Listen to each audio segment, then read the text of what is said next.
Hello, hello, hello. Welcome to Royal Sussex Live. Welcome, one and all. Thank you so much for.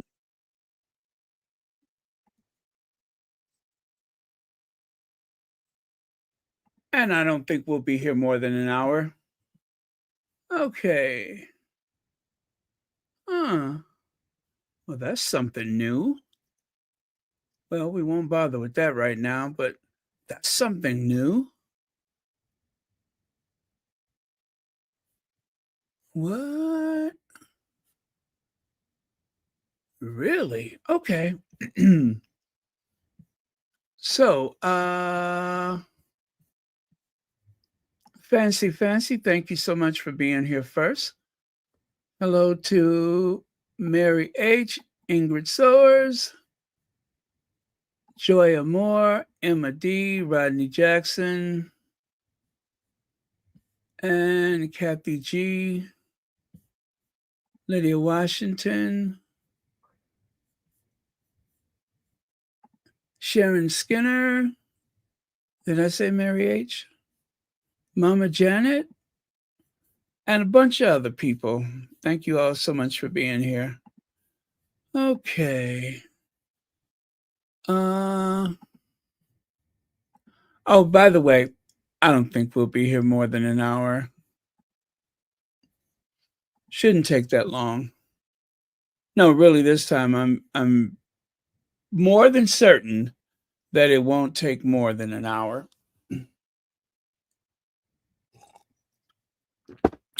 Okay, an hour and something. Yeah, it shouldn't take more than an hour. There we go. Slide is up. Uh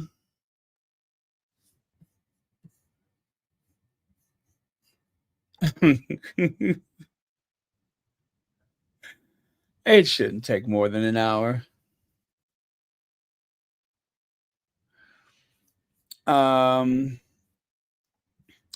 Okay, by the way, you guys, there is we're kind of close to 62,000.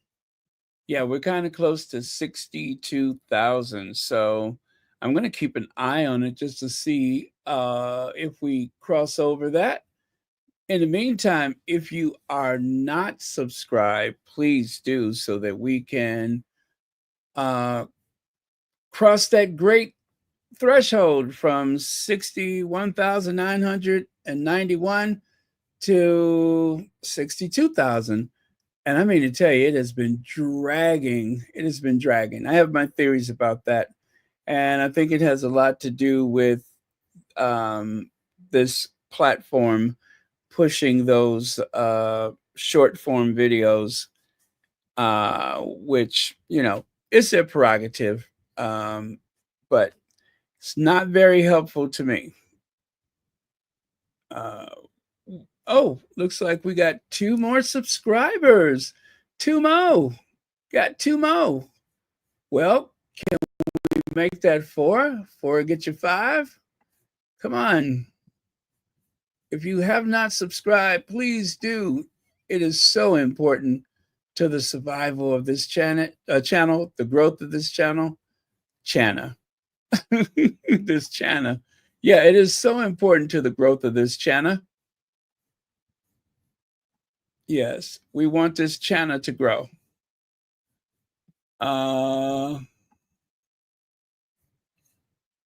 Okay, so we just need seven more. Seven. If you're not subscribed, please make sure you do. And then, of course, hit that bell icon so you'll be the first to know if there's a new video coming out. I mean, after all, I don't work every day. I did miss a couple of days some time ago. Couldn't help it though. I was in the hospital. Gosh, that was weird. So, all right, let's get on with it. We're going to cover this first. We're going to cover this first because this is historic. absolutely historic, and it deserves our attention. Uh, oh, okay. That is perfect. All right. I love when everything comes together. So, Blue Origin's all female crew makes spaceflight history. What, or should I say, her story? It was a crew of 6. There's actually a 7-person crew, but number 7 stays on the ground. So, they were referring to someone as the 7th astronaut, which is, I'm not sure what that means, but I know that that person is the one that locks and unlocks the door. So maybe that's what it means. But whatever the case may be, it was pretty exciting. This was the first time in the history of Blue Origin that it was an all female flight crew. Yes, all female flight crew. They're suborbital, which means that they don't actually go into orbit. Pretty much, they are repeating the first manned space flight that the United States ever had. Now, as we all know, it was Russia who put the first man in space, and that caused a panic in the United States. And so the United States decided to retort with, we're going to put a man on the moon, right? But eventually, we did get someone into space. Who was it, Armstrong or one of those guys? Anyway, Blue Origin achieved a historic milestone by launching its first all-female crew aboard the New Shepard rocket. What is wrong with me? Rocket. I am having trouble pronouncing words tonight. Yes, the new All Shepard rocker. The mission designated NS 31. Oh, I guess that means New Shepard. So, and maybe this is a 31st flight, 31st man flight, woman flight, person flight.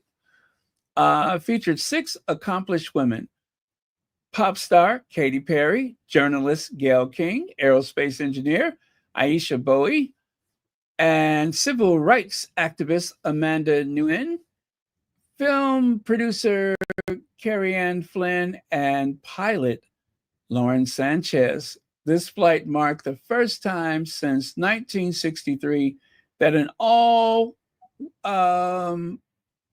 woman team journeyed into space, highlighting Blue Origin's commitment to exclusivity, that is, in space exploration. There were a lot of tears, lots of excitement. And during the flight, you could actually hear the ladies inside the capsule screaming. You hear someone say, "Oh, look, there's the moon." Um, the entire flight only lasts about 10 minutes. They experienced 4 minutes of weightlessness. And I hope that there was some scientific study to assess exactly what effects zero gravity has on fillers, Botox, hair extensions,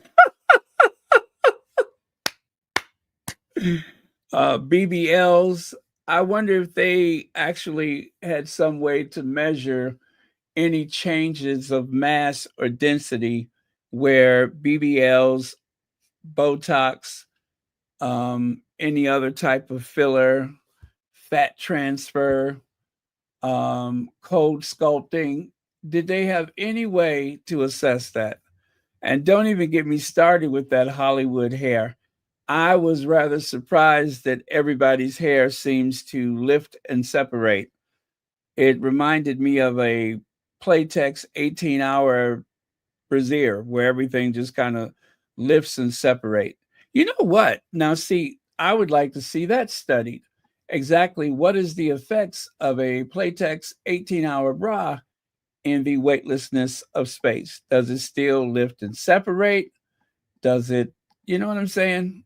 I mean, because it's already achieving zero gravity on Earth. What, pray tell, does it do in the weightlessness of space?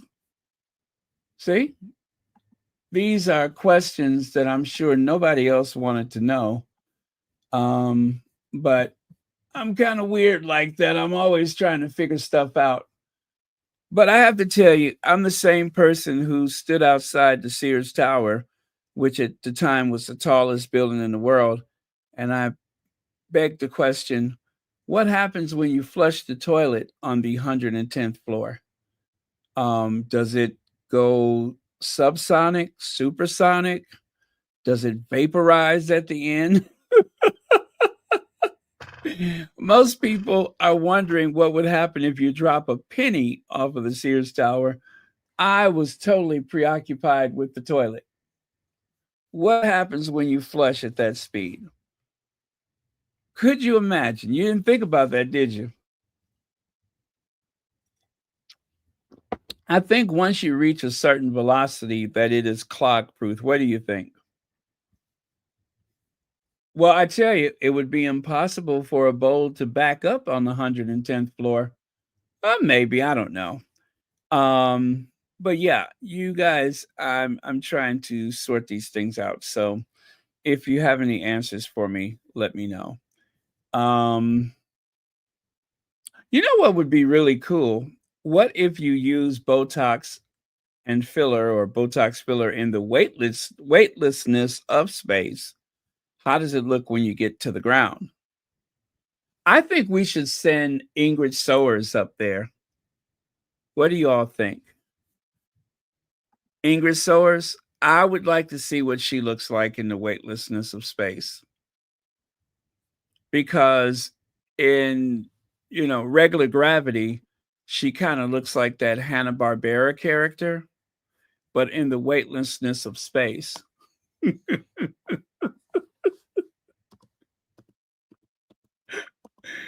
In the weightlessness of space, what happens? Anybody? I mean, come on. Here on Earth, that's Ingrid Sowers, right? Someone who seems to have it in for Harry and Meghan. But does she not look like a Hanna-Barbera character in the weightlessness of space? And if you can answer that, tell me what happens to that ridiculous wig she's wearing in the weightlessness of space. Does it go from looking like something from Shine to something from, I don't know, Fredericks of Hollywood? I bet you that's where she got that from, was Fredericks of Hollywood. Anyway, I have a lot of questions about their experience. So take a look here. Again, there is the flight crew. Love those jumpsuits. You got to love those jumpsuits. Those jumpsuits are. Remember, oh gosh, what movie was that? Was it Pulp Fiction, where they spoke about Fox Force 5, where 5 beautiful women with different talents solve crimes or fight crimes or whatever. And well, if you could have Fox Force 5, then this could be, what would you call them? It's got to be something to do with 6. But anyway, it was historic. There's Gail King, Oprah's best friend. They'll be friends of 50 years soon. How about that? 50 years. They were in their early 20s when one snowy night when they were working for a television station, they got snowed in and stayed up talking through the night and have been best of friends ever since. And Carrie Ann Flynn. I'm sorry, they're not in order here. Right. Lauren Sanchez, of course, she is a helicopter pilot. And I don't know if she's flying any fixed wing aircraft yet, but she is also a legend of aviation. I think all of these women should be eligible to become legends of aviation. And of course, Katy Perry, the singer, she sang What a Wonderful World while they were up there. At first, she said she wasn't going to sing because she didn't want it to be about herself, but they kept egging her on, and she was like, right, all right. And then, of course, civil rights uh, activist, attorney, whatever they said she was, Amanda Nguyen, and of course uh, I think she's a space engineer, Alicia Bowie, and the other one I forgot what they said she does, but anyway, she's oh, it's right here. Why am I sitting here trying to remember? I got it right here. Um, Alicia Bowie, civil rights activist. I'm sorry, aerospace engineer Aisha Bowie, and civil rights activist Amanda Nguyen, and Carrie Ann Flim. Carrie Ann Flim. That's not nice. Um, she is a film producer. Yeah, film producer. I wonder if she works on Prime. Now, what do you think is going through Gail's mind at this point? Anybody? Is this like that moment when you rethink your life choices? Oh my God. If I wasn't scared on my way to the rocket, I would have been terrified had I just taken a look at Gail's face, as if Gail had some kind of premonition or dream or something. But oh my God, Gail, is it that bad? I mean, they went through, they all rang the bell on the platform there before they walked and got into the capsule, and Gail looks absolutely petrified. I'm like, did she just see the Medusa? Is she going to turn into a pillar of salt? Wow. All I can say is just wow. Yeah, she looks scared. She looks absolutely horrified. But anyway, everything went picture perfect. There was nothing left to chance. I forget how many they said, 10,000. 10,000 people are employed to make sure that they get up there safely and come back again. So they want space to be accessible to all. And there's a whole list of people that are waiting for their opportunity to experience that 4 minutes of weightlessness. And for some people, that is 4 minutes that they don't even think about any type of augmentation. Well, you know what? I guess on the way down, why am I obsessed with gravity? On the way down, I guess with all that centrifugal force or whatever is tugging at you, I mean, on the way up, I'm sure everything pulls down, but on the way down, I'm sure everything flies up. So, you know, could you imagine that? On your way down, you have those rabbit ears just flapping away.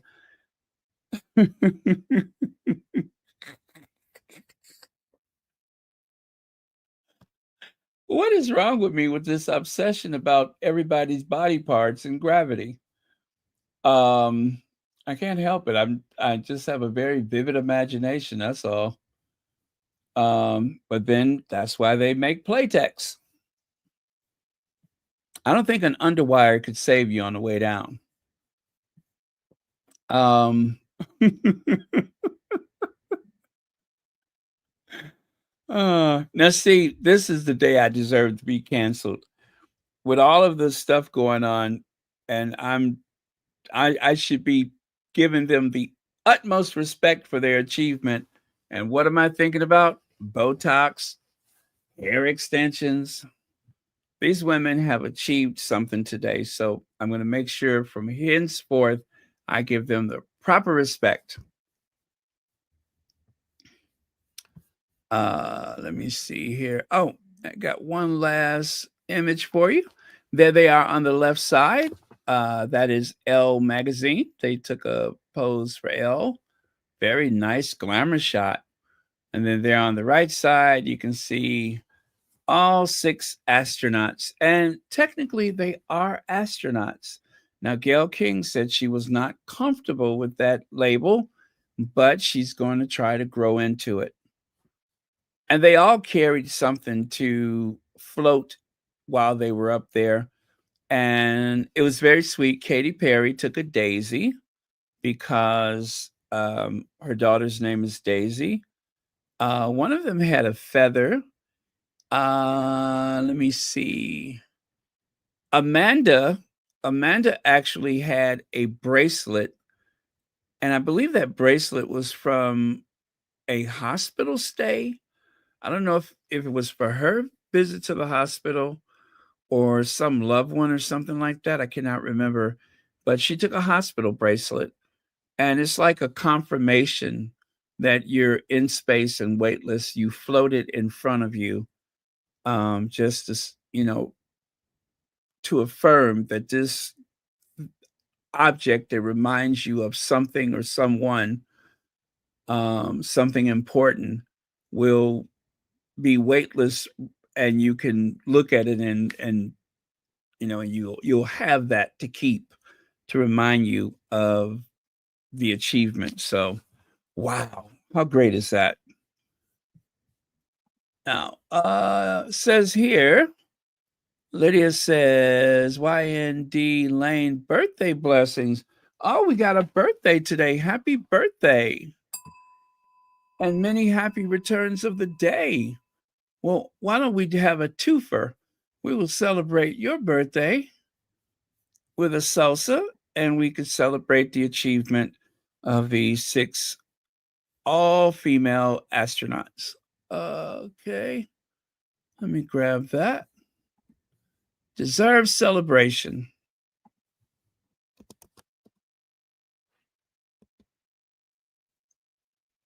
All right, hit it.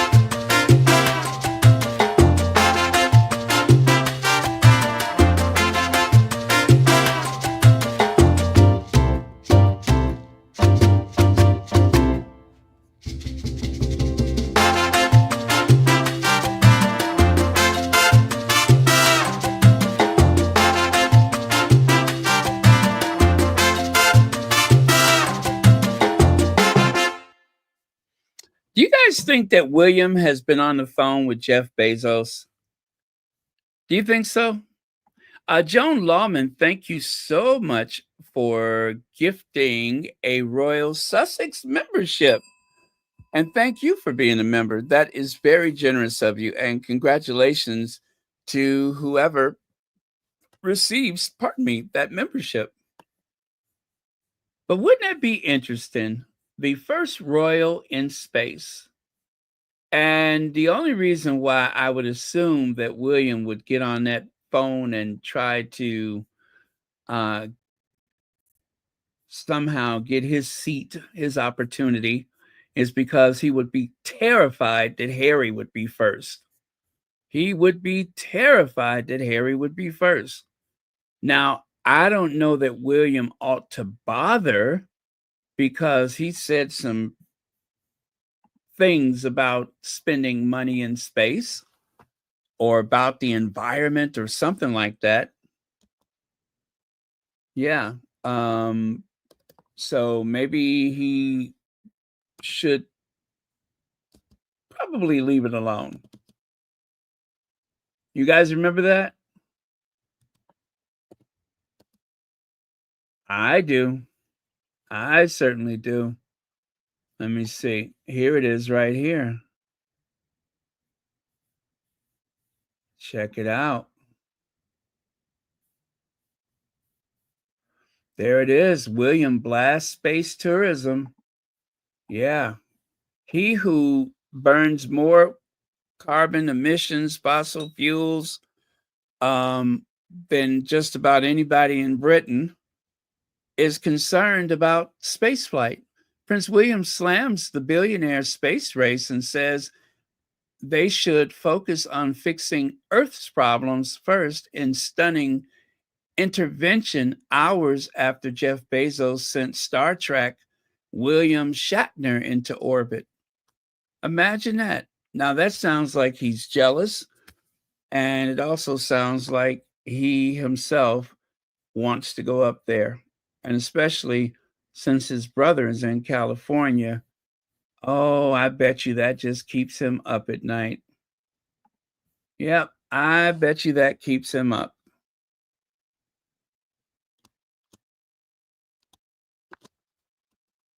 The idea that Harry might be first.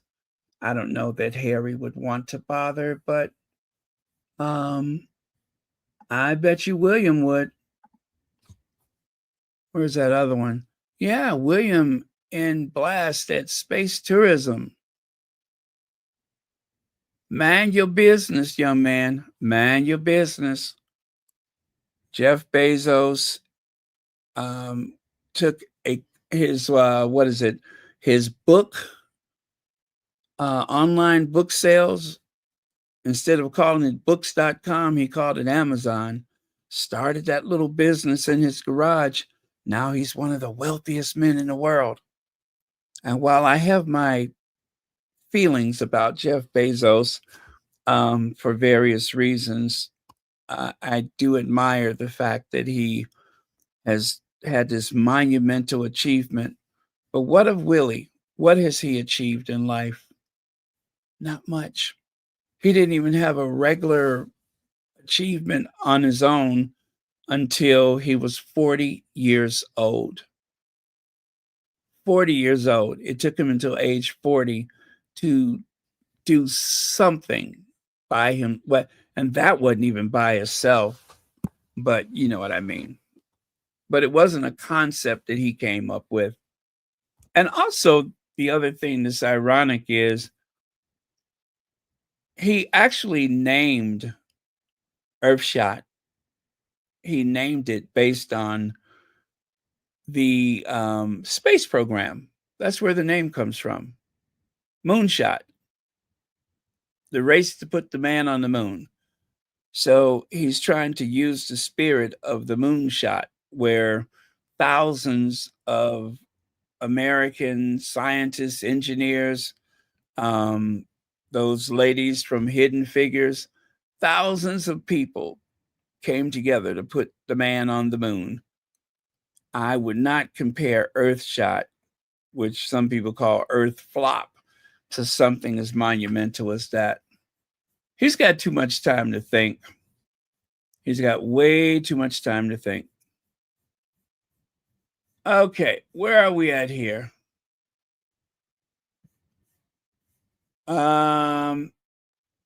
Again, if you have not subscribed, please make sure you do, so that we just need, well, 7 subscribers, 8 subscribers to reach the 62,000 mark. So I would love to see that happen while we're here, but I'll take it whenever I can get it. All right, moving on. That's enough of this clown for now, but we'll get back to him. And that's a promise. Now, Meghan Markle hires over the top 4-car motorcade for Broadway night out. Absolutely abnormal, according to page 6. Hey, Stephen Black.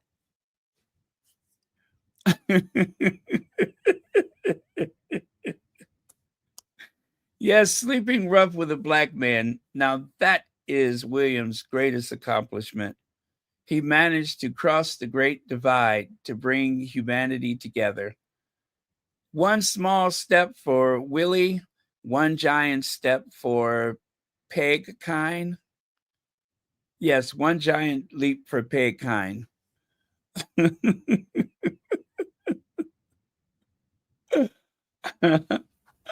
See what I did there?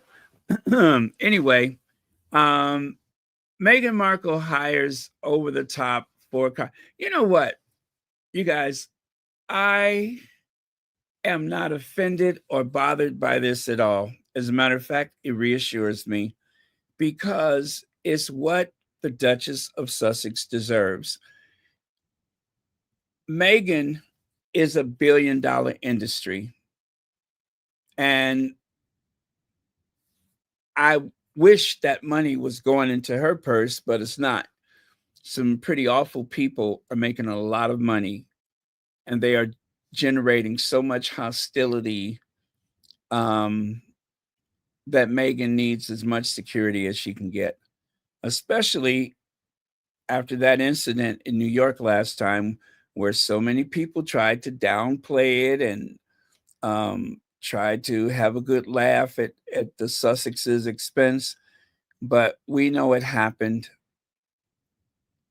And a lot of the people that are saying otherwise know it happened. Um, and it should never happen again. Now, the city of New York has decided to cooperate with the security needs of the Duke and Duchess of Sussex, just as they would for any traveling dignitary or whatever. Now, they can afford it. They can afford it.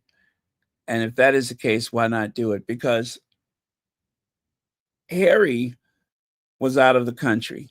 We know that. Meghan stayed in California, and then all of a sudden she's in New York.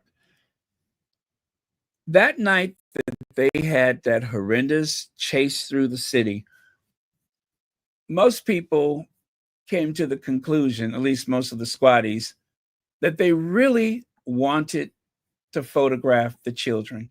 They wanted to know where Harry and Meghan were staying because Doria was with them. They figured, well, if Doria's here, then the kids must be left behind. And they were willing to risk the lives of the Sussexes, Doria, and lots of pedestrians and such on the street. So if it takes a 4-vehicle motorcade to ensure Meghan's safety, then that's what it takes. She did not ask for that type of hostility. That is something that was generated by the tabloid media. Meghan has been scrutinized, vetted, reported upon like she's running for president of the United States. And I would rather have an abundance of caution than a tragedy. So, if they need some help paying for it, show me where to drop like $20. I got 20 on it. I got 20 on it. Let's see. Lex says they are mad that they can't harass her. Evil. Yes, that is true. Thank you, Lex. And that's what bothers them is that they had people out there with cameras because these are some pretty professional photos that they have. They had someone out there with cameras and they meant to follow her, to pursue Meghan wherever she was going. And they were probably prevented from doing that. And also, there are some people that do not like the idea that this type of cautionary movement elevates the stature of the Sussexes. But they are the most popular couple in the world. They are the most popular couple in the world. I couldn't think of another couple right now that is getting as much press as they do. that are the subject of as much speculation as they are. There's not even a celebrity couple right now. There's no Benifer and all that right now. There's really no high profile couple that are reported upon on a daily basis, which means that the tabloids are making a lot of money. Hell, the tabloids should be the ones paying for it. If there was ever a lawsuit about the way that they have reported on Harry and Meghan, that would probably mean that they have to open up the books and show what their profit margins are based on the revenue generated from these hate articles that come out every day. I would love to see that. I'd love to see how much money they make. Even though tabloids are on the decline because so many people have turned to social media, they are fighting for their position. As a matter of fact, they have moved to social media. They have moved to social media. They had to. Even the evening news has moved to the social media. So they want to go where the people are. All right, moving on. Oh, here's another glimpse of the spectacular motorcade. I love it. It's what she deserves.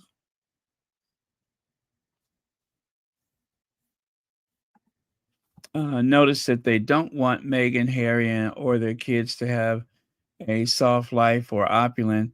They want them to be the cautionary tale of leaving that family. Yet she is loved and protected in the US. Yes, yes, yes, as well as she should be. As well as she should be. Thank you for your comment. And right there, you can see the motorcade has left. And yeah, I see 4 massive black SUVs on the streets of Manhattan, right there in the theater district. Yeah, that makes me proud. That makes me very proud that Meghan was able to come back home and that she's safe here. And also, don't forget the Secret Service agent. When it is a high stakes situation, because what's his name? Gosh, I forgot his name, but he was a Secret Service officer for Barack Obama. Um, Something Sanchez, I think. But yeah, anytime you see him, then is very serious. He also accompanies Harry to the UK from time to time, but yeah, this guy is he's the real deal. He is the real deal. So and he knows how to get connected with law enforcement if he needs. So not a surprise that he would be there. And we don't know. There may have been some reason to be concerned. And if that is the case, that they're not going to say anything about it publicly. But whatever the situation may have been at the time, they felt that that was necessary. Also, when they went to Hudson Yard, um, that last time they went to Hudson Yard, there was a police escort, and that time there was a police escort of, the obvious police escort, and people are like, "Oh, what's the big fuss? They only went a few blocks." Well, that is the corner that you all have backed them into, where they need that type of security. Not their fault. Susan M, thank you very much for the super sticker. And thank you for being here with us tonight.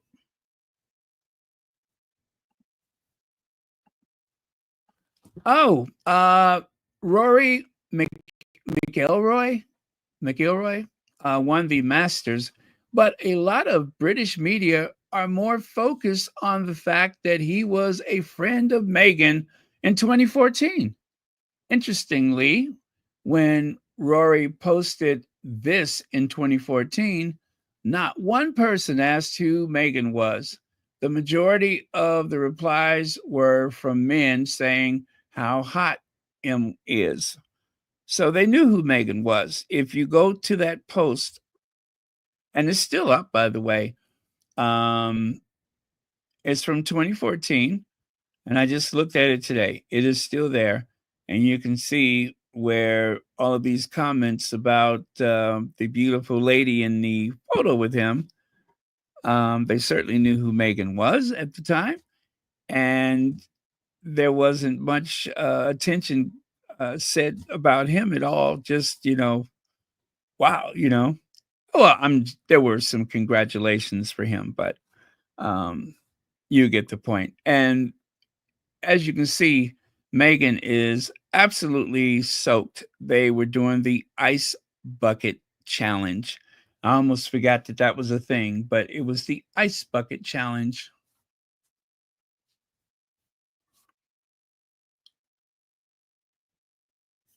Mm. Hey, Connie Balmer, Big Mama, Raven. Thank you all for being here. Esmeralda Dillon, thank you so much for being here. Let me see. Awesome to help Meghan Markle take on the ice bucket. Yeah, the blue is the ice bucket challenge. Today, such a good sport. Yeah, so that was what he tweeted that day was how nice it was to help her with the ice bucket challenge. Okay. Prince Harry sports scrubs to watch astonishing operation in video from Ukraine trip. And that article is in People magazine, as you can see. It's my first visit to Ukraine, and it certainly won't be the last.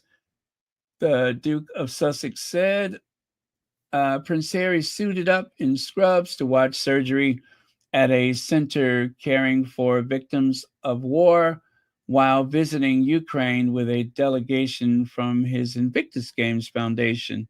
That was so nice that happened. That was so, so nice. On April 11th, the Superhuman Center in Lviv, Ukraine, posted an Instagram video of Prince Harry recapping the impact his visit there had on him, including viewing a surgery.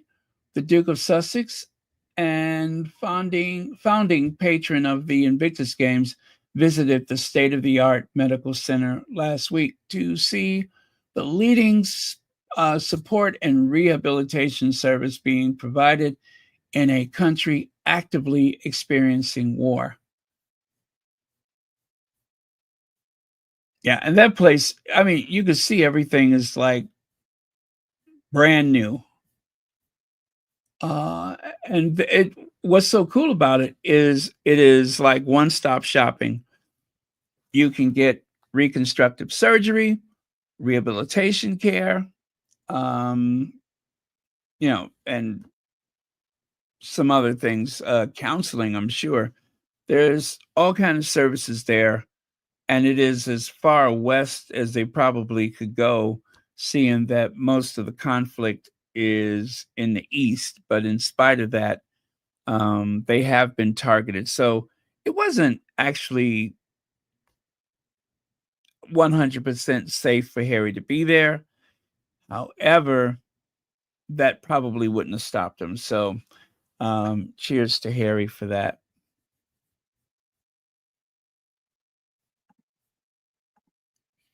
Now, spare us. Palace fears Prince Harry is plotting second bombshell book which will blast royals over security row amid trap claims. Harry believes the king has the power to intervene in his ongoing courtroom drama if he wished to. And of course, we know that Charles does not care to do anything. Charles is being petty and selfish and um, his usual passive, yet, yeah, okay, passive aggressive. He's not completely passive, he's passive aggressive.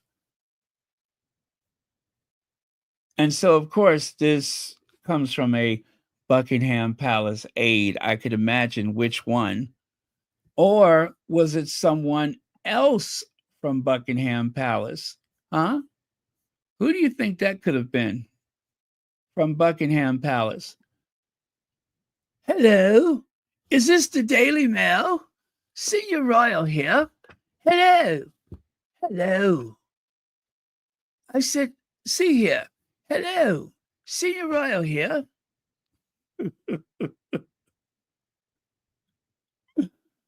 Oh, if it's from Buckingham Palace, in all likelihood, that is the culprit. If they say Kensington Palace, that is one of those people with a beard. Yeah, if it's Kensington Palace, it is a bearded person. If it's Buckingham Palace, then in all likelihood, it is the senior royal here. I'm just saying. I couldn't imagine who else it could be. So, anyway, if there was any motivation for Harry to write another book, which, by the way, you guys, don't forget, he's still, what was the deal? Was it for 4 books? I think the deal was for 4 books. And nobody could blame Harry if he decided to write another book to set the record straight. Part of the reason for going to court is to set the record straight. And that is why Harry has spent as much time as he has in court. It isn't just for a win. It certainly is not for the money. It is because they tend to bury things that are uncomfortable. They tend to bury things that do not go along with the fairy tale as they see it. It has been years since Princess Diana's untimely, mysterious death in that tunnel in Paris. And yet, almost on a daily basis, they have some way to say that she was paranoid, that she was insane, that she was playing a very dangerous game, all of those things that they say. And why do they keep doing that? Because, as usual, the cautionary tale. This is what happens when you go up against the monarchy, when you go up against the firm. This is what can happen to you. And that is why they don't stop talking about Margaret. They won't stop talking about the Duke of Windsor.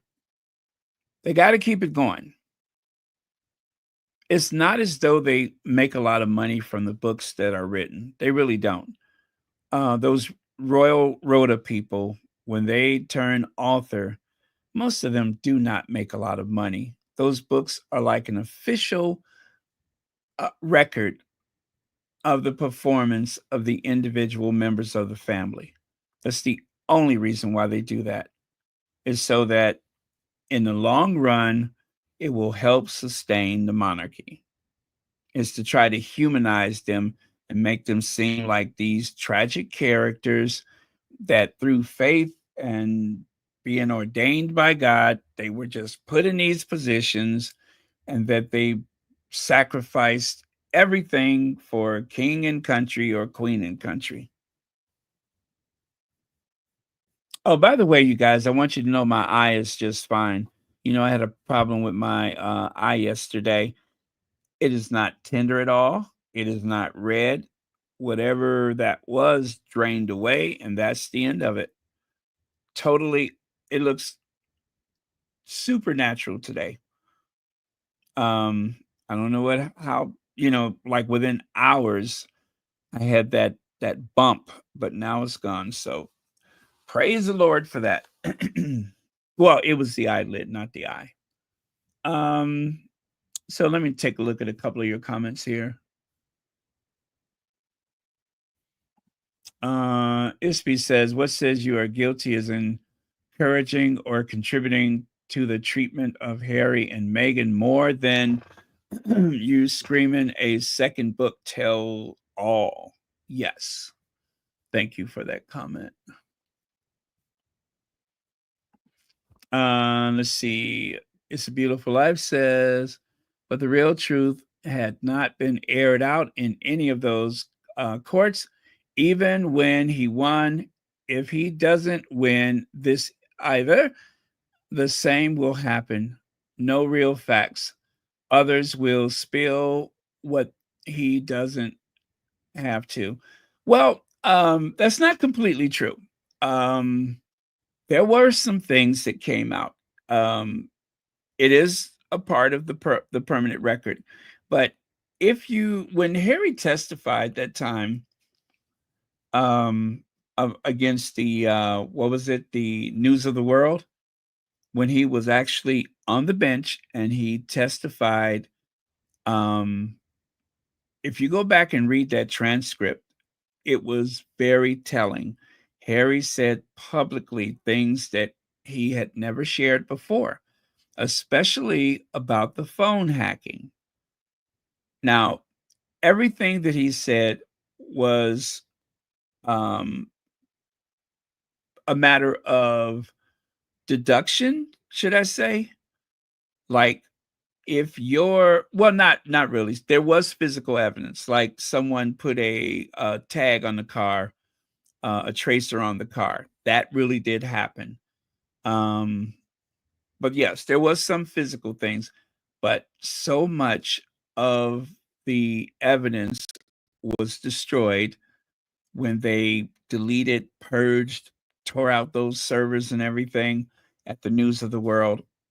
I mean, on an industrial scale, we learned a lot. We learned a lot. But having the information out there does not mean that it's going to change anything. And this court case is not likely to gain any type of security for Harry. But, I'm going to let someone else do some explaining about that because I believe you'll find it fascinating. But thank you so much for your comment. So yeah, Harry is going to write another book. That is inevitable. Whether or not it will have the impact of Spare, whether it will be Spare 2, it could be about anything. But we know that Harry's not afraid to speak truth to power. He has not backed down from that yet. And much to the credit of the Duchess of Sussex, at least I do not believe that in any way she has encouraged him to back down. It seems as though from where I'm sitting, she has been 100% supportive of everything. And that, I'm sure, means a lot to Harry. So when you see the Duchess of Sussex in New York with a 4-vehicle motorcade, we know that that's Harry. That is Harry's doing. Harry promised to protect his wife, and protect her he is going to do. And whatever it takes to protect his wife, I'm pretty sure that he will do what's necessary. So whatever happens, you cannot say he didn't try, because not only has he tried, but from all I can see, he has succeeded in keeping her safe. So what's left is to make sure that the children are safe. And that will be achieved when they make that $1 billion. Cannot wait. That's what it's about. It is affording their safety. And it wouldn't even be necessary to do that if his father would fulfill his obligation to provide security for him. Whether or not he is doing things with that family, the idea that he's not a working royal is redundant. It's stupid. Harry works. Harry is doing the same thing and then some from what he was doing when he was with that institution.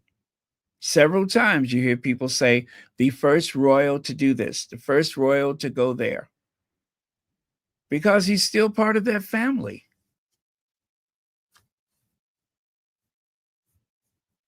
He's still part of that family, whatever they say.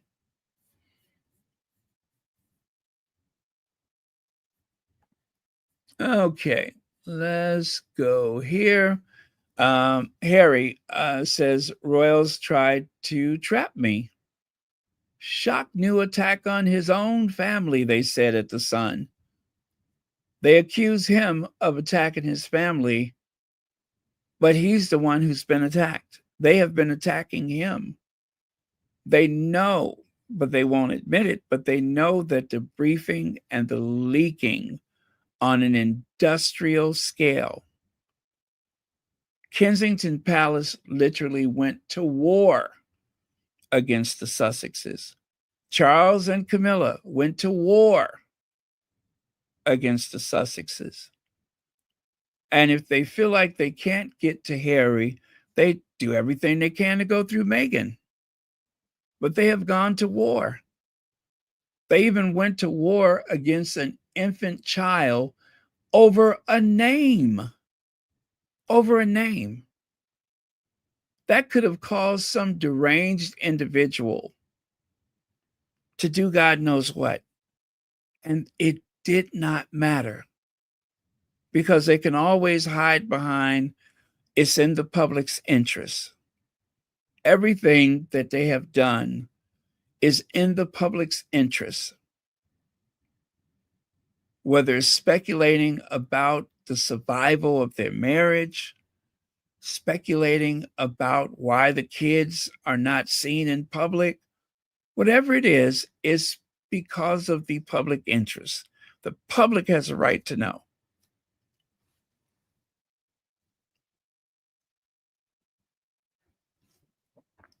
And as long as they can use that excuse, they'll never stop, because it makes money.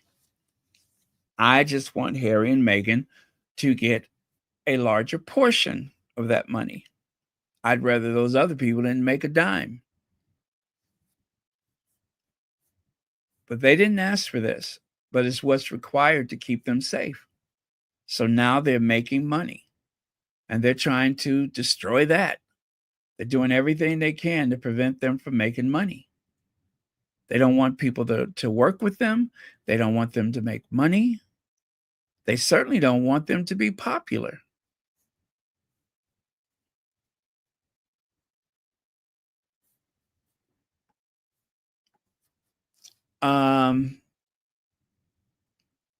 There you have the Queen, Endgame, Spare.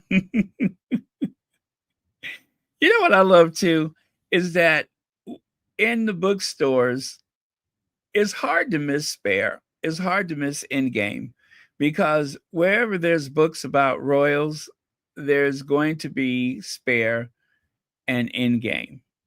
And Spare has outsold them all. Let's not forget the fastest selling nonfiction in history. In the history of publishing, the fastest selling nonfiction, Spare. It even outperformed Barack Obama's book, and nobody thought that that could happen. Harry outperformed Barack Obama. That says a lot. They call the book a flop, yet it was instantly a bestseller even before it came out. just like they referred to Archetypes as a flop. Meghan needs to learn that because she speaks doesn't mean people want to listen. But yet they did. That's exactly what they did. Meghan's book, The Bench. They went on and on about how ridiculous that was. Oh, the nasty stuff they said. All the way to the New York Times bestseller list. And when they push like that, it makes somebody like me say, I got to get the bench. I got to get spare.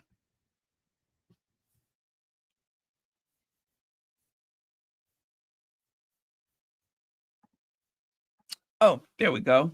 That's exactly who I was looking for. Constance Meredith.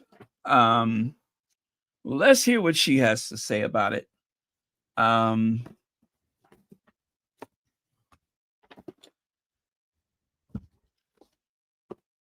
Okay. Now, just so you know, Constance is all about media literacy, and she dissects everything. It's what a lot of us that are, Meghan and Harry supporters, that are content creators, it's what we do, only more professionally. Well, in most cases, more professionally.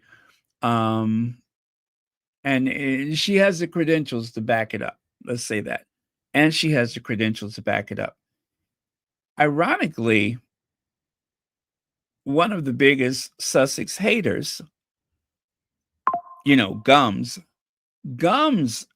has a degree in certain things that she uses to go after Harry and Meghan.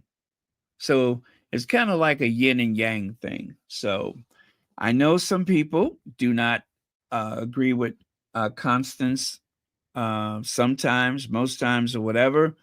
But like I said, when someone is right about something, if it speaks to my sensibilities, I am going to pay attention.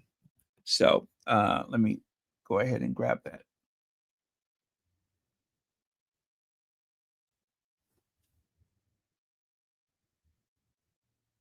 All right.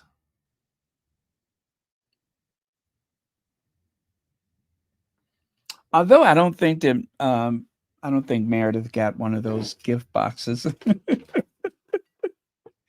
don't think she got a gift box. I don't think Omid got one either.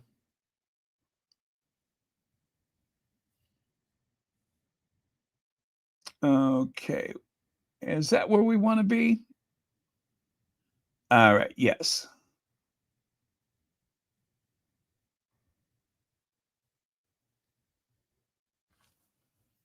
Louis Vuitton have seemingly... Oh, no, not Louis Vuitton. If I hear anything else about that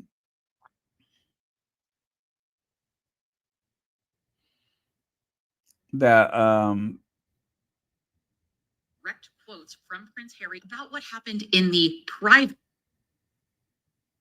Okay, coming up. Last Friday, we heard direct quotes from Prince Harry about what happened in the private hearings during his Ravek appeal. This is from The Telegraph.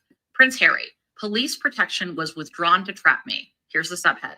Duke tells The Telegraph his, quote, worst fears have been confirmed, end quote, by secret evidence heard in court over security. Note the part that's in quotations in a good article that will be attributed to someone in the piece, and it is to Prince Harry.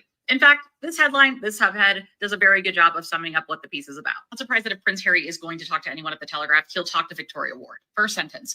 The Duke of Sussex believes his police protection was withdrawn in an effort to prevent him and Meghan, Duchess of Sussex, from leaving Britain to start a new life. Considering the other forms of, quite frankly, financial abuse that we've seen to try to get the couple to stay, this would not shock me. First, I want to remind people of something. I've seen a lot of people misunderstanding what this appeal was about. Prince Harry's appeal over Ravek's decision has to do with the legal procedure. This is not a case that's going to restore his security tomorrow. It was a case that the Court of Appeal agreed to hear because they felt that Prince Harry had a compelling enough case to try and prove why he believed that the lower court's decision to uphold the Ravek decision when they decided to pull Prince Harry's security in February of 2020 was by the book.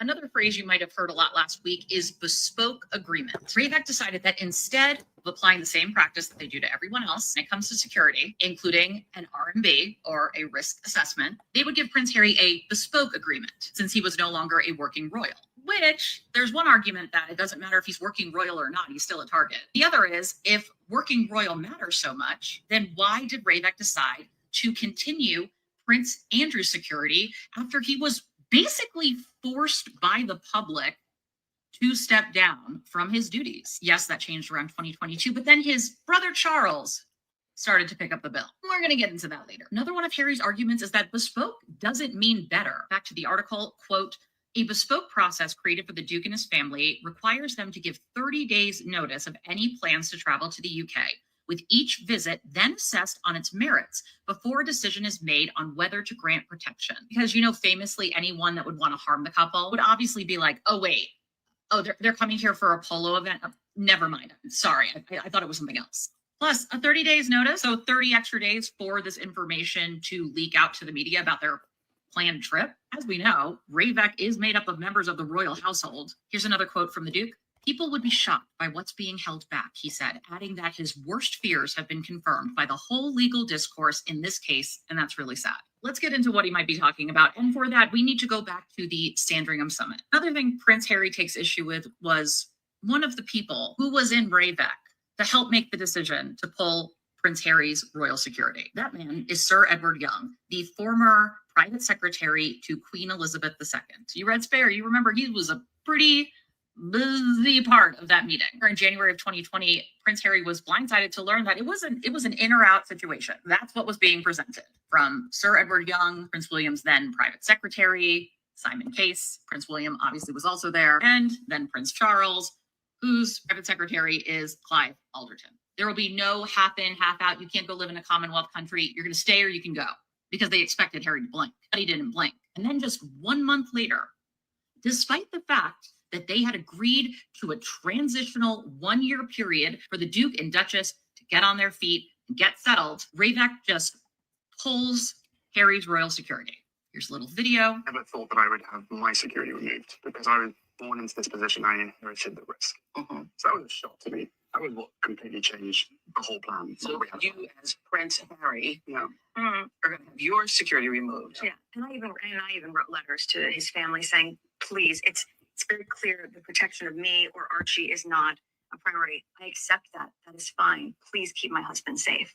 I see the death threats. I see the racist propaganda. Please keep him safe.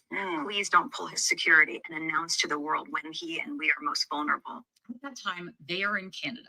They're in an area where they're pretty undercover. And then suddenly they have lost their royal security and reporters descend. Their location is compromised. They have nowhere to go. Don't know what kind of money they have. Because the other thing is, then Prince Charles was going to give them £700,000.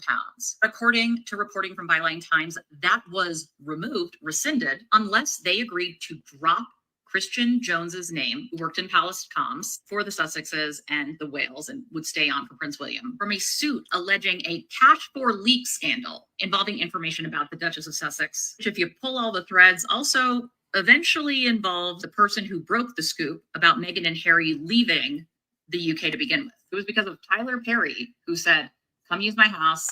It's secure. There's security. You will be safe. You can regroup. That appears to be the saving grace. Make no mistake, that was a very short, intentional timeline. And there was another claim in that video about the threats, the harassment, etc., which some people have seemed to have forgotten, but people are in jail because of this. Here's one case. Teenage neo-Nazis jailed over terror offenses related to Meghan, Archie, and Harry. This was 6 months or so before they leave. July of 2023, neo-Nazi podcast hosts who targeted Harry and Meghan's son Archie convicted of terror offenses. Who can forget the anthrax scare? Or a host of other threats, which according to the then terror chief at the time, were very real and incredibly disgusting. So for Ravak to act like suddenly because they're no longer working royals, the threat against them is any less, or that his father, the king, couldn't step in this piece it says royal sources insist that it's, quote, wholly inappropriate for the monarch to intervene. But like, your private secretary sits on the committee. I don't know, man. Kind of seems like we use our privilege and our power when it suits us. And I'm kind of confused why it doesn't suit you when it's involving your son, your daughter-in-law, and your grandchildren. Because I know someone's going to say this, not that anyone has listened this far. Prince Harry's offered to pay for the security. Now, there's a whole other discussion one can have about paying for police protection. Anyway, some other things that we learned in this article are when we can expect a decision. Sometime after Easter is what the Telegraph is reporting. Win or lose, it doesn't mean that Ravak will be forced to change their policy. As we've learned, though, from Harry's other legal cases involving publishers, yes, change is a big part of it, but it's also about getting the information out there, getting it into record. And maybe some of it is just seeing for himself what exactly happened, even if it confirms possibly his worst fears. This past Friday, we heard direct quotes from Prince Harry about what happened in the private hearings during his Ravak appeal. This is from the Telegraph. Prince Harry, police protection was withdrawn to trap me. Here's the subhead. Duke tells the Telegraph his, quote, worst fear. Okay. So, yeah. Yeah, I think that was it. Yeah, I think it has started to repeat. But yeah, so again, that is Meredith Constance. As you can see, she is on TikTok, and she is on the money when it comes to reporting about this. And her specialty is media literacy. So it does matter that this is on a public record, because otherwise they would mean to bury it. Now, unless somebody wants to go through the, the misdeed, if you will, of purging this stuff from the record at some point in the future, it has been digitized. It's going to be out there in cyberspace forever. But they don't tend to do that. One thing I'll say about the British, if they don't destroy records immediately, if they go into the archives, warts and all, it tends to stay there. There's a lot of unflattering accounts of things, even about the royals, that is part of the permanent record.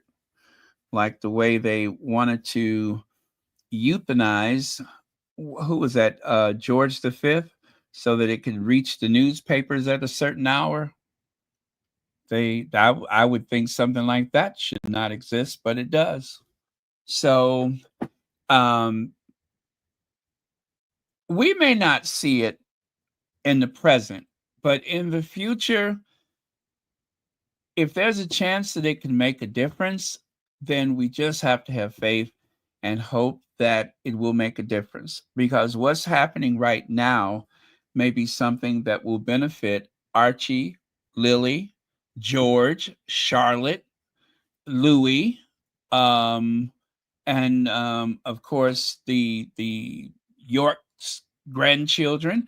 It may benefit everyone. It may benefit everyone. And Harry is not a selfish person. He has an eye toward all of the children in the family, even if their parents do not want him to consider their children. He's doing it anyway. He doesn't want what has happened to him to happen to anyone else in that family. Harry is all about stopping that generational pain. He doesn't see it necessary to perpetuate the same mistakes just because that's the way it's always been. He even said that to his father. His father tried to tell him, "Oh, my darling boy, we all go through it." And Harry's like, "But that's no excuse. That doesn't make sense. Why do we have to all go through it?" That's one thing they've never valued about Harry, is the fact that he will ask those questions, that he will challenge them. So it won't be easy. It's not necessarily the safest thing to do, but he wants to stay in this fight. He wants to continue this. And I am going to be as supportive as I can from wherever I am and however I can do it. I will be as supportive as I can, because in principle, I am with him. I stand with him. The easiest thing to do is the hardest thing to do, and that is just play the game. Just play the game. Kate's been playing the game. William's been playing the game. And I have never seen two more miserable people in my life. This is the face of the people that play the game. They wring their hands, they suck on their lips, they cringe. They got all kind of little ticks that they are performing on a daily basis, trying to hold it all in. But those are two people that are in a particular hell. And in both cases, it's the life they chose for themselves. Kate chose to, marry into that family. And as for William, he didn't choose to be a prince, but he is deliberately waging a war against his brother. And that war is only making him all that much more miserable. He keeps, what do they say is the definition of insanity? When you keep doing the same thing over and over again, hoping for a different result. So he thinks Will and Kate good, Harry and Meghan bad is going to win the day. And every time they look increasingly desperate and ridiculous. Even Professor Tim Wilson, he's a royalist, he's a monarchist, but he says with his full chest, he says that it's an audience of one, that William is playing to Harry. William does everything in response of what Harry's doing. And he's not the only one. They know it. They're not going to stop it. They're not going to do anything about it. But there are people very close to the family that, have called them out on that.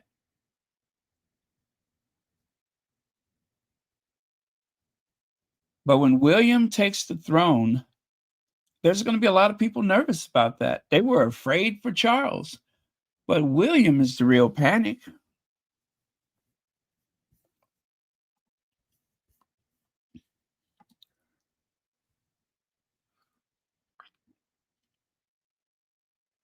Yes, thank you, Vivi. That's it. It's what he has to do. He's doing what he has to do. It's possible to receive more than one calling in life. He's had a call to service, and he also has a call to protect those children, his children, and even the children of his sibling, of his cousins. That is a call that he's answering.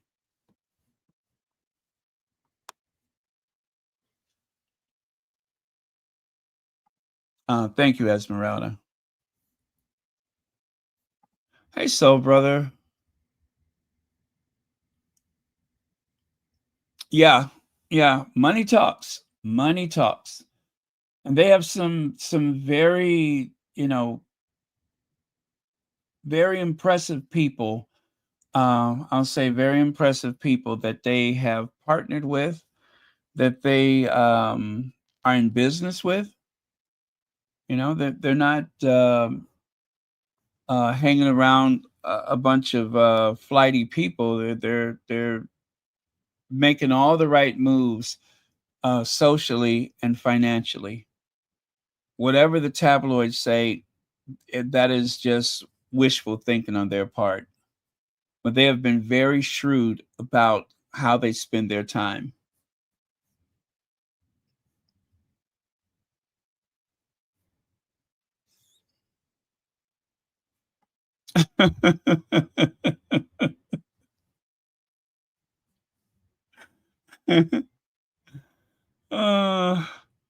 Well, thank you for doing that. And thank you for doing that. Okay, I'm going to go on.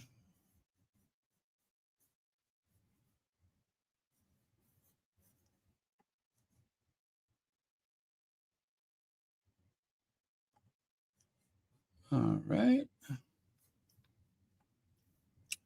Oh, and there's this young lady, luxury business guru. Risk assessment, discrimination. Prince Harry deserves better. Yes. Same topic, but let's hear another take on it. Imagine being a high-profile figure where every VIP gets a thorough risk assessment before being granted security, and while other VIPs are getting detailed evaluations of their circumstances, Prince Harry's protection is pulled without even the most basic or standard checks. So you have normal VIPs, rigorous risk assessments. You have Prince Harry, no proper risk assessment. That alone is discriminatory in itself. And according to secret court evidence, the decision to withdraw his taxpayer-funded security wasn't based on any careful review. It was a one-size-fits-all move designed to trap him and Meghan within the royal system. Again, I repeat, they skipped these risk assessments, despite concrete evidence that Harry and Meghan and their children, actually of all the royals, faced the most risk, even risk higher than the late Queen. And the late Queen, in her wisdom, she actually wrote a letter to say she wants Harry and Meghan and their children to be protected as an imperative, that it was imperative that they got protection.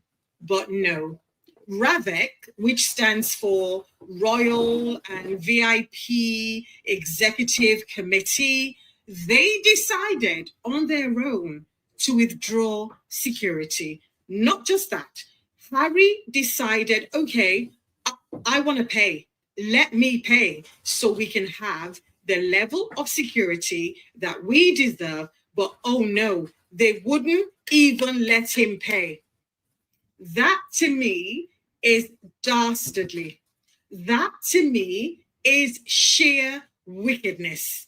And what's even making my blood boil is the fact that Harry's dad is actually rich. He can afford to give Harry security.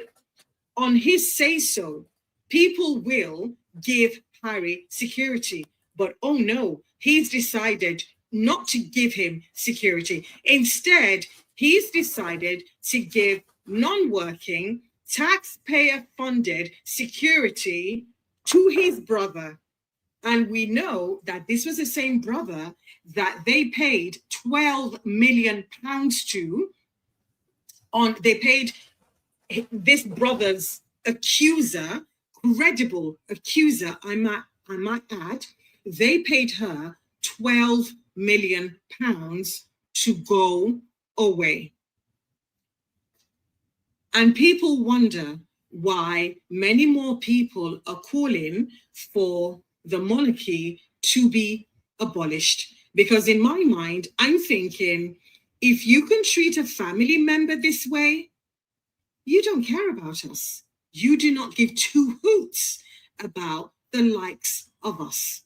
But anyway, those are just my thoughts around Harry and what he's going through right now, appealing that decision. And win, lose, or draw, we know exactly what that family is like. But anyway, my name's Elizabeth. I'm the author of The Luxpreneur, and I talk about building luxury brands without all the fluff and all the fun. Please like, share, comment, and follow for more insights like these. Okay, again, Imagine being she's on TikTok, and so is Meredith Constance. Luxury business guru. That's how you will find her on TikTok. And if you like that one, you should go back and look at some of the other ones that she uploaded.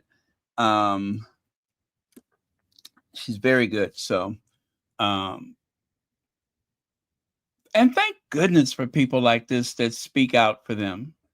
You know, thank goodness for that, because it's needed. It's needed. There's got to be some type of balance to the constant vitriol. Okay. Now, tomorrow, or actually today, it might even be available now. Limonada, Let's Talk, Confessions of a Female Founder with Meghan, episode 2. Yeah, it may even be out right now. The courage that it takes for a female founder, for a woman to say, I need help, or I need to pause, is tremendous. And that is what you're going to hear something about in the next episode. So, yeah, if anybody knows who's the next guest, don't be afraid to say so. Do not be afraid to say so. You could tell us. But yeah, I'm looking forward to it. Probably going to listen to it tonight. And take a look here. Ooh, come on, kitty. Why do you always act so shitty? Ooh, kitty. Yes, Kitty.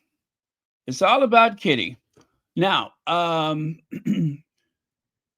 of the comments that you see there, if that woman can be on her 4th or 5th vacation of the year while she worked 3 days, she can work way more.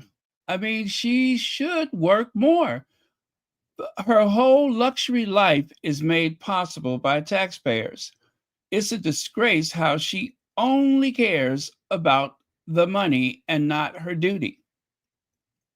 It has been a struggle for that family since 2011 to get this girl to do some work. And there's always an excuse. The biggest excuse, of course, has been the children. That is the most typical excuse, is that she's raising children. And I'm just shocked that the public accepts that when you consider that she has a team of nannies. She gets sick, she goes to the front of the queue. Okay? And whatever personal problems, if she has a mental problem, God love her. But one thing is for certain, she's getting the best care possible, which is more than what you can say for most people in Britain, for most people in the world.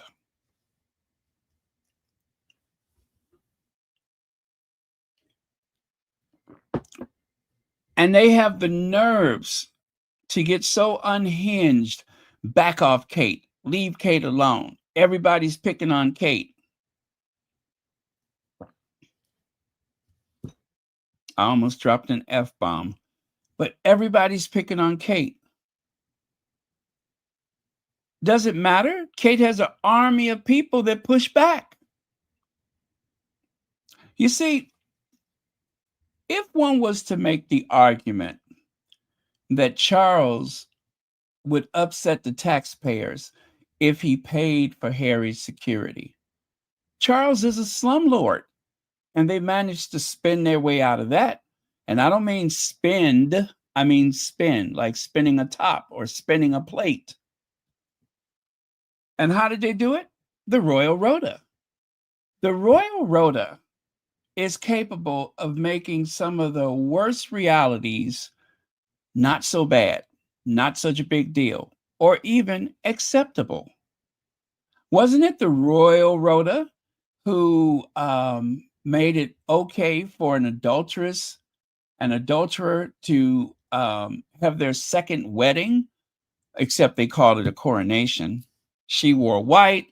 They went to the church. They were given a bunch of gifts. I would say that it was a second wedding, except this time she gets to wear white. And what did the Royal Rota do? They spent maybe 2 weeks, even the day of the coronation. They were trying to tell us how acceptable it was because theirs is an affair of the ages. Theirs is an affair of a lifetime. There is a love. And they tried to tell us all of this stuff, making it sound like they were Romeo and Juliet. When the truth is, they're just a couple of slick old hustlers that tortured Princess Diana, made her life miserable. And then, of course, after Diana was gone, then they turned on the kids. They turned on Harry and his brother. That's the truth.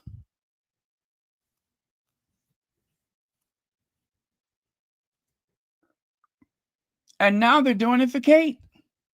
What they used to do to Kate, now they're doing it for Kate. They used to drag Kate, but now they found someone else that they can drag. And so they leave Kate alone. Kate is okay now. As a matter of fact, there were virtually tears flowing for Kate because of the criticism she received when she disappeared for 172 days. They used body doubles. They used little photography tricks and such. And that same tabloid media that would have been all over Harry and Meghan, they gave her a free pass. They still give her a free pass. And I promise you, I wouldn't care. I wouldn't care in the least what they were doing for her, but for the fact that they keep messing with Meghan. So they deserve to be called out. They need to be called out. They should be exposed for being the rotten people that they are. And they are. They're rotten. Hey, Elaine Parker. Top of the morning to you. Kate makes secret visit to the Lake District. Princess of Wales says she finds nature very spiritual as she meets with the chief scout for a walk on the shores of Windermere. You mean to tell me you just come back from skiing and somehow you wind up on the shores of Windermere? Well, what is that, Lake Windermere? You find yourself walking along a nature trail when there are people in the hospital that would love a high-profile visitor. There are people in food shelters that would love some type of encouragement. There's so many other people that could benefit from a visit from the Prince and Princess of Wales. They don't do that stuff. They're out making videos. It's the silliest thing. And even some of their most ardent supporters have called them out on it, especially the Herbal Essence fresh as the Summer's Eve video.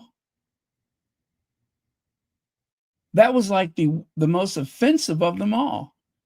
And yet they don't listen. They just go on and do the next video and the next one.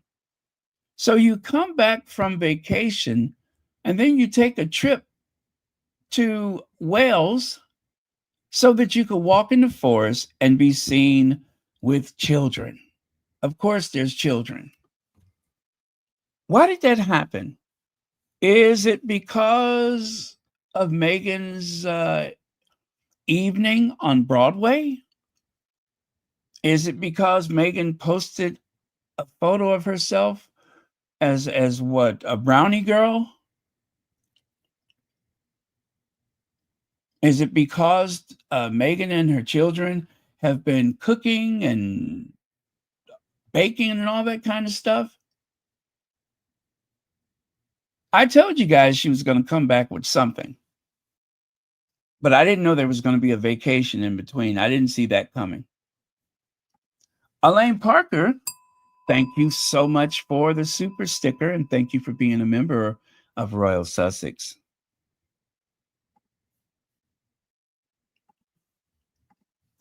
Kate would stay with the children while William often went off on his own. She was spotted on the, what is that, Chapelette lift? One of the most remote in the resort. Eyes fixed on his phone, or should it be her phone? Seemingly preoccupied, an attentive ski observer. Oh, that is William. Oh, that is William. Okay. Yeah, I get it. I get it now. So Kate would stay with the children, while William often went off on his own. You know what he's looking for, don't you? Y'all know what he's looking for. Either he's on Grindr, bloop, bloop, bloop. Either he's on Grindr, or he is trying to find the nearest pulled pork sandwich. He is desperately searching for a cafe where they serve those delicious pulled pork sandwiches. Now, I don't know what he's doing, but remember, they're deeply in love. They give each other those coy glances, and they have those little affectionate exchanges where she pats him on the bottom and he grimaces and looks away. No greater love has there ever been. Let me see. Yeah. And don't forget, you guys, Kate is recovering from the biggest health ordeal that anyone in the history of Britain has ever faced. She is overcoming a monumental illness, one that made her invisible for 172 days. There were no confirmed sightings of her, just a glitchy AI video, a body double exiting the farmer's market, a blurry image of a bloated woman in a car with her mother, very grainy as well. There was also the Franken photo. And what else? Am I missing one? I think there was the one where she was in the back of the car, and just as the photographer lifted up their phone, she turned her head so that she could examine a brick wall. Remember that one?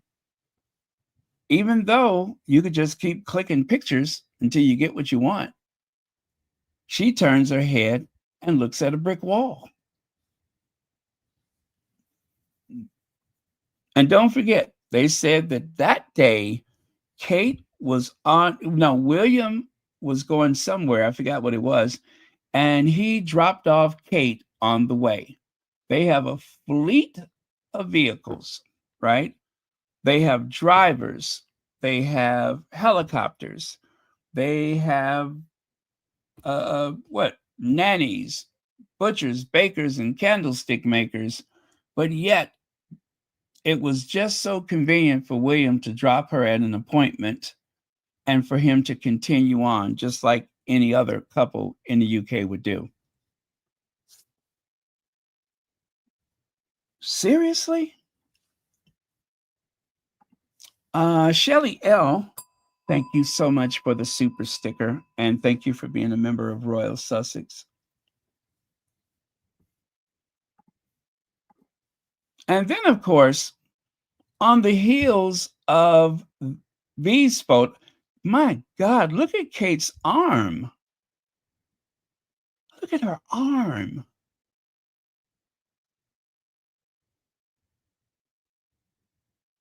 And they say that Brigitte Macron is not what she appears to be.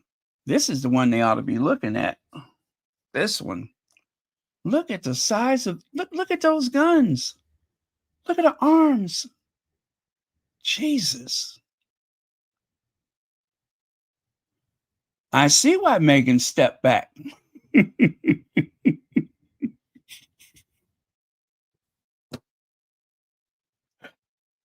I can see why Meghan stepped back.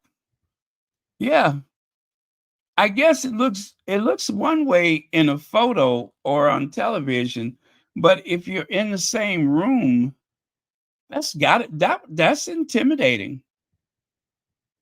That's intimidating. Anybody that top heavy, jeez. Could you imagine being put in a headlock?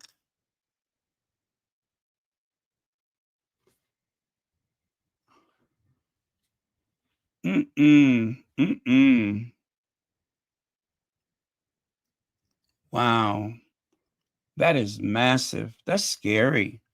Freakishly large, isn't it? Especially near the elbow. It's like Popeye. Seriously, I've always noticed that. Oh, well. And then there's William with a bottle of champagne. Now, so listen, they said that there was a chance that they may want to sue. They're not going to sue. They didn't even want people to know that they were on this trip. This was a secret vacation. Nobody was supposed to know. They escaped for the last week of skiing because they know after that it's not likely to be much left. So they snuck out of the country. And remember, they avoided the BAFTA Awards so that they could go to the Isle of Mystique. And it's said that they own a property there as well. You guys, it may never, ever happen, but I would be so glad when someone seriously calls them out for this lifestyle of the rich and famous. There are people hurting right now, and these two hop on the plane at a moment's notice.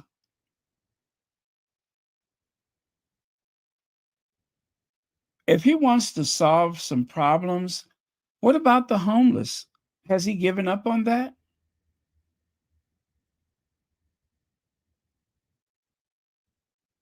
And I think the UK pays some of the highest electric bills anywhere.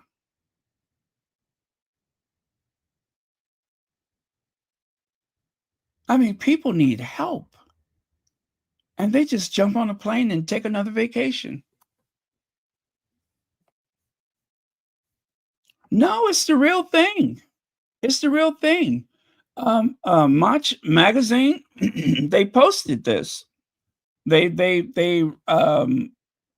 you know, they were not supposed to be there apparently, but they did exactly what that other magazine did. They followed them to France.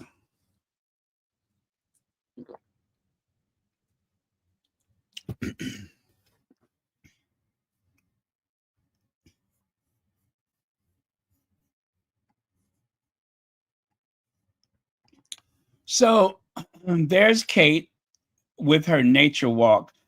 They almost make it sound like she just happened to be in the area.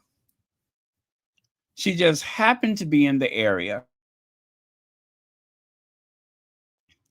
That is what we're supposed to believe, is that she just happened to be in the area. And I tell you, for somebody who was in such bad shape, she's looking pretty buffed and robust right now.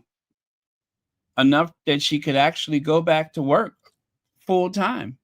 But remember, their mouthpiece, Rebecca, big arm Becky English, remember she kept warning us, it's going to be day by day. It's going to be touch and go. It doesn't mean she's necessarily back for good. Why do you keep saying that when this broad is the picture of health? Why do you keep saying that? Because they know she don't want to work. It's not that she cannot work. And it's so lopsided because a man nearly twice her age, her father-in-law, who's also supposed to be a cancer patient, is all over the place. But she barely leaves the house.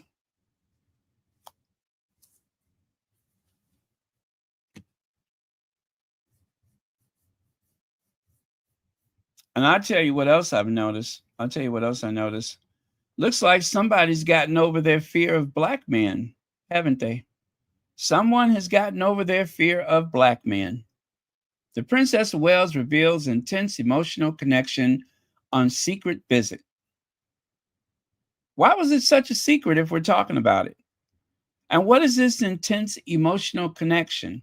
Well, apparently she feels emotionally connected to the outdoors. That's what she said, is that she has, in other words, she's talking like someone from California. She's spending time out in nature like someone in California. Next, she's going to go barefoot.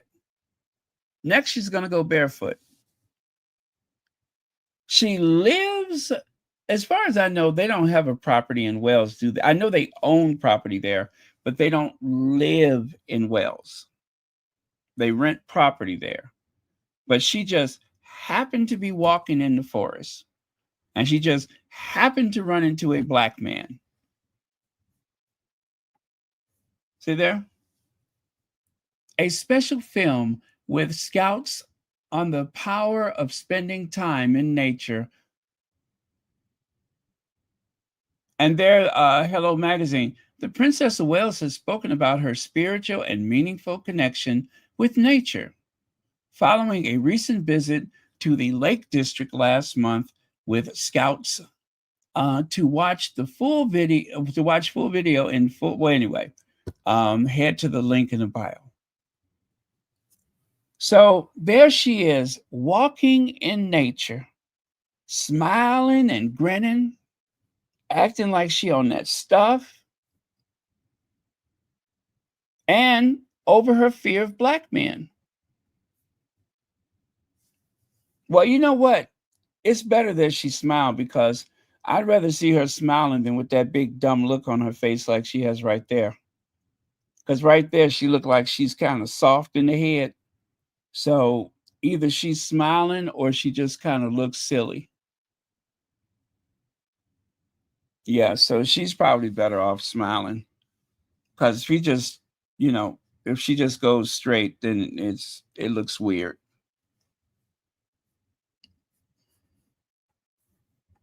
So see there?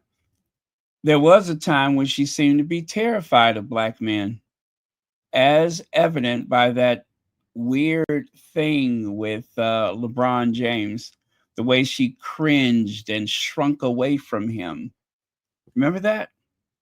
Now, here's some guy, some whatever nature scout something. He has his arm on her back. He has his hand on her shoulder. Can you believe that? Is that what we're doing now? Is that what we're doing now? Can you say staged?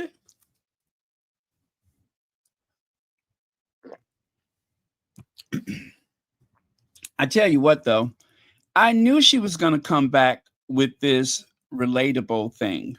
I knew she was going to come back and try to look as relatable as possible.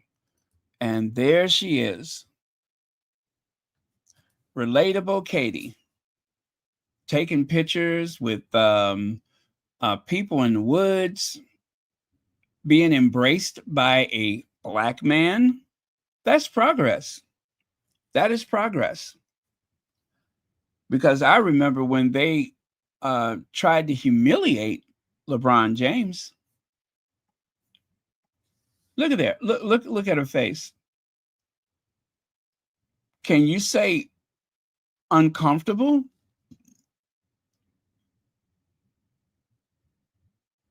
This is the girl who used to hop in the back of the black cabs, showing all her business. This is the girl who married into the most famous family on the planet. And every time she went out to do any engagements, there was like a 50-50 chance that her dress was going to blow over her head. But she's standing there next to LeBron James and she's shrinking like a little violet. She's shrinking away from him. She's cringing. Really?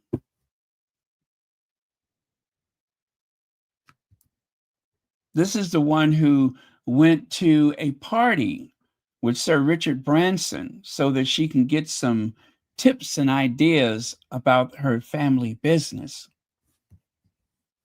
But yet now, all of a sudden, she's shrinking away from LeBron James.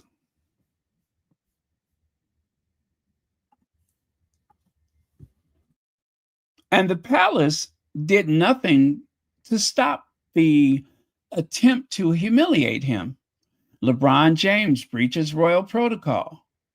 LeBron James learns royal protocol. Don't touch them. LeBron James' honor to play before royal family. LeBron James breaches protocol. He puts his arm around. Some crying foul because LeBron James touched Kate. LeBron James meets Duchess of Cambridge, Kate, and touched her. So we have gone from that to now she's walking in the woods and being embraced by a Black man. That's progress, you guys. That's progress. Because there was a time when it was forbidden to make that kind of contact with her. Now she's strolling in the woods with him. You know, her and a whole film crew.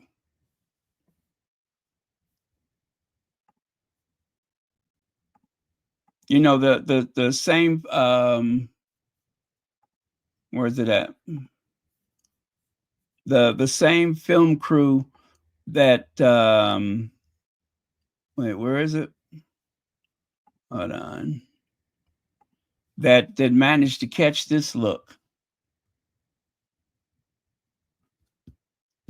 The same film crew that said, now you and William make out, roll around in the sand, and you kids try not to vomit.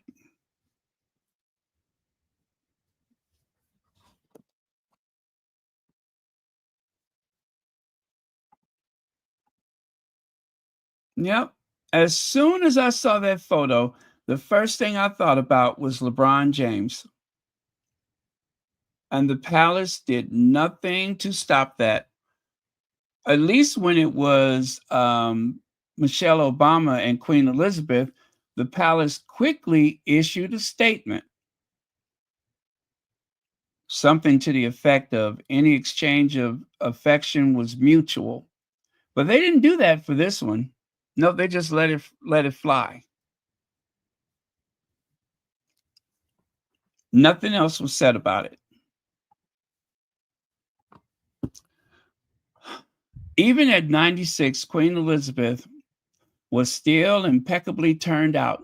Seeing this today, well, she's just not queen material, is she? No, she's not. She's a big sloppy mess. A big sloppy mess. She's not professional. She's not well turned out. She's frumpy. As soon as she walks out the door, the first thing she says is,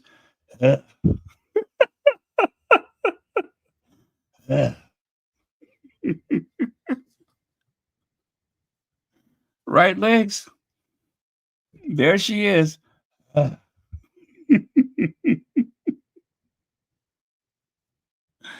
Like she just got off the number 2 bus. Like she had to stand up all the way home on the tube.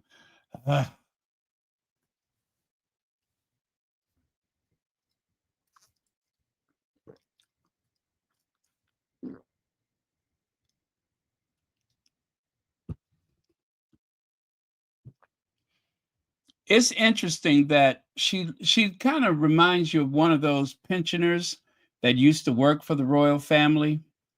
I heard a story once about, I think it was a documentary, and you all probably heard it too, where someone was saying that some of the old maids, I mean, literally old maids, the old housekeepers or whatever, they stay on these royal estates. And he said that when he went to work as a footman, that he had saw this old woman coming down the hallway. And he said, "Are you lost? Do you need help? Have you lost your way?" She goes, "Oh, no, I live here." And then she pulled out a rag and started dusting the furniture. She's wiping everything down. And he was confused because she had a walking frame, or as we call them here, a walker. She's supported with the aid of a walking frame, and yet she's, tippy paws meandering down the hallway and wiping down everything as she goes along. And, she was so old and almost helpless that he thought that some person had just wandered in off the street or something, or left, or should I say was left behind by the tour group or something. But no, this was one of the people staying on at the estate. I'm sure a lot of people would see Camilla coming down a dark hallway and think that she was the help. They wouldn't know that she was, the queen. They would think she was the help. She looks like the help.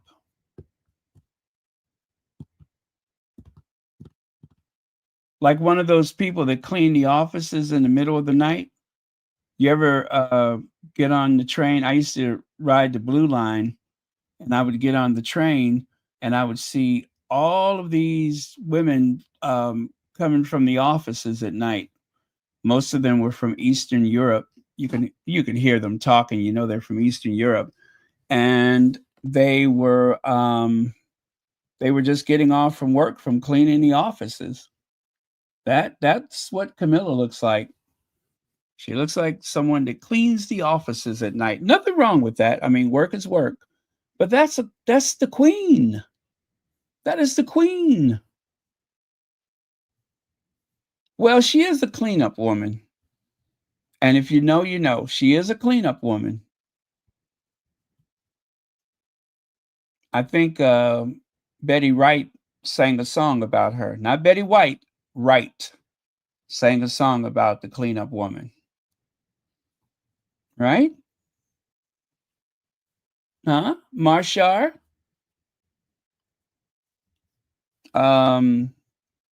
Lydia Washington? Y'all remember the cleanup woman, right? Legs? You remember the cleanup woman? Yeah, the cleanup woman. That's exactly what she is.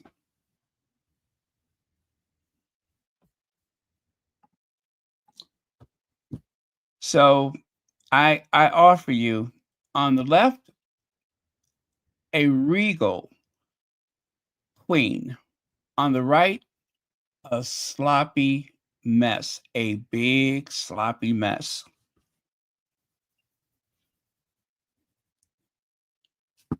Payless mules, dress from the five and dime, shower curtain, and even got the tassels from the living room drapes.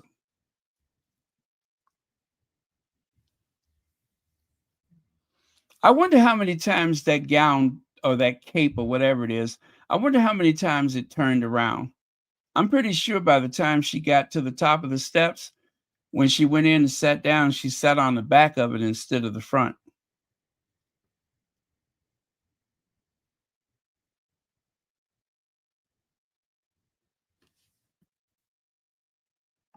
Just cleaning up. Hey, just cleaning up. The cleanup woman is a woman who will take your baby's love. Uh-huh. Yeah, I tell you, I made it easy for the cleanup woman. She's tough. You know, she really cleaned up. Yeah, that was a good song. And of course, the live version is legendary. The live version is legendary. By the way, you guys, don't forget to hit the like button. And if you have not subscribed, please do. Do you realize we're just 6 away from 62,000? Just 6 subscribers away from 62,000. Let's make it happen right now.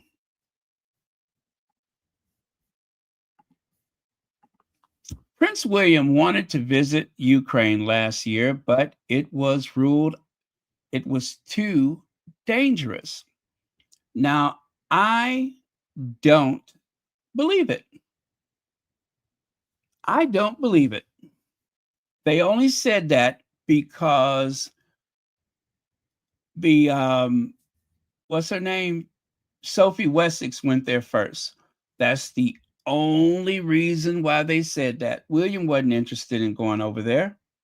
They don't serve pulled pork sandwiches.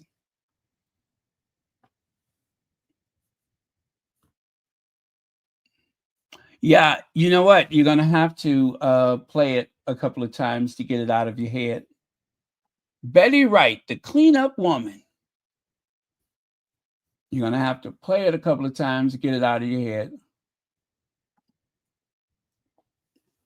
Jumping slick, hey, was my ruin, 'cause I found out all that I was doing was making it easy for the cleanup woman to get my man's love.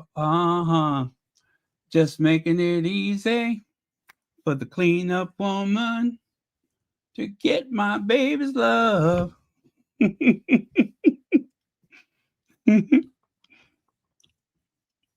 Yeah, that was a good song. But yeah, I don't believe that that he wanted to go there. They're just saying that. The Duchess of Edinburgh became the first British royal to travel to war-torn Ukraine this week.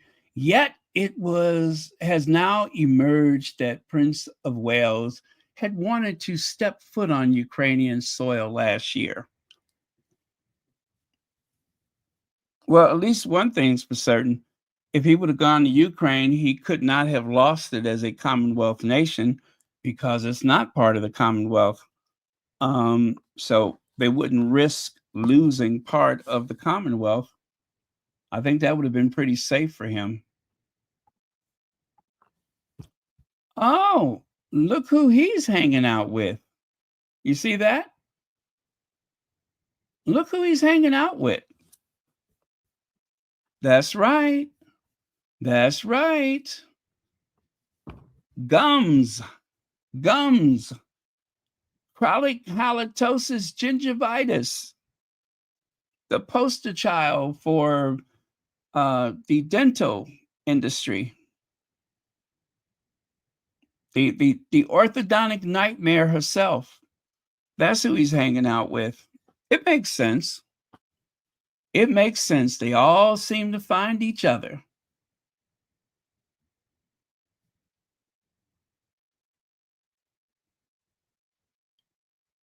Oh, really? Really? Let's get married today. Oh, might as well. Might as well. Oh, love me right. What's the matter with you? Yeah. Hold me tight. Why must I tell you what to do? Just cleaning up.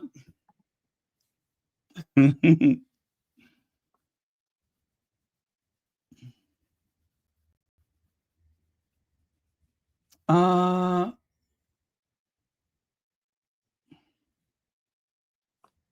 oh, what's that? Mm, Let me see. What does it look like? Dan Wooten has a little pressure on one of his knees. Let me see. Let me see. Oh, I wonder. I don't know. It is kind of a weird pose, though. Well, you know what? She might be one of those kind of people that can fall in love with anybody, even if it has no place to go. You know what I mean? Maybe she thought she could straighten him out or something. I don't know. But yeah, she is kind of cornering him, isn't she? She seems like that kind of person that falls in love with the wrong one. Yeah, seems like it. How much does international shipping cost? Well, I think it depends. Um,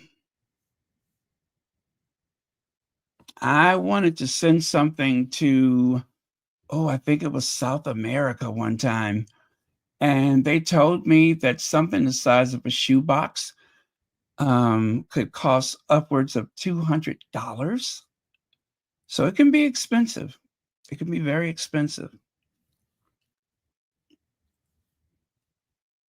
That's why some people that have flight privileges, they actually use their flight privileges to, do shopping and stuff outside of the country because to try to ship something is cost prohibitive. It can be very expensive, even for the smallest things. But depending on where you're going to ship, you may want to use DHL or FedEx or something like that because one thing I've learned is that certain places it's not guaranteed the regular postal service will get it there. So there's a lot to consider. But I tell you, I would speak to the like if there's a mailbox store or something like that near you, talk to them. Talk to someone that has experience at the mailbox place, a store or whatever, and they can help you with that and recommend something because they know what works. You could also use the toll-free number for the shipping, uh, service, and they can give you some good information.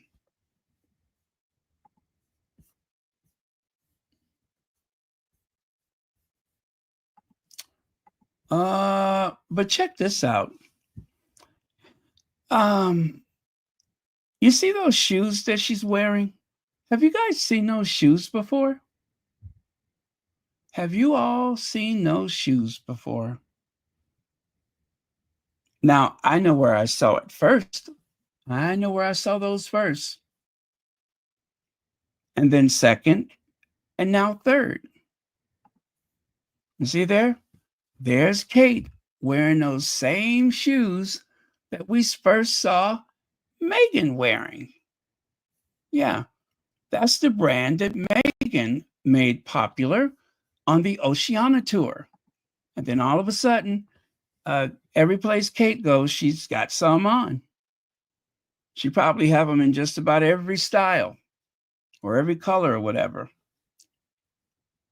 She has some with the with the white stripes. She has some with the gold.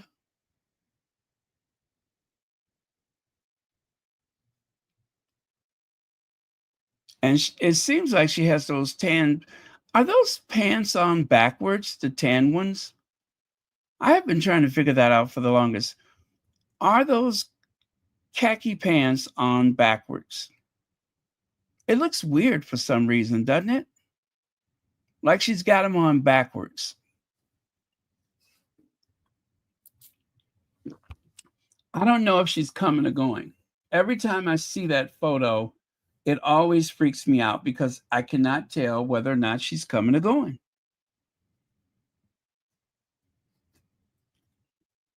It's like she's walking backwards or her feet are turned around. You know what I mean? Do you see it? It's so strange. She is a weirdo, though. She is weird. And there she is with her fingers bandaged again, or plasters on her fingers. Was that the trampoline accident? I think that was a trampoline accident.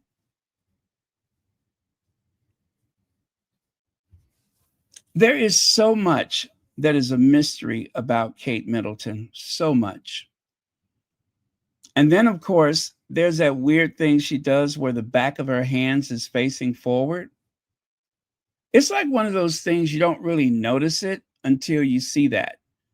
Most people, you put your hands to your side, your thumb is mostly forward, going a little bit inward, but mostly forward, and your pinky's behind you, right?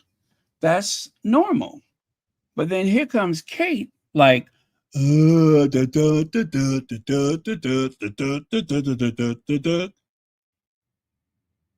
I'm just like, why is she doing that?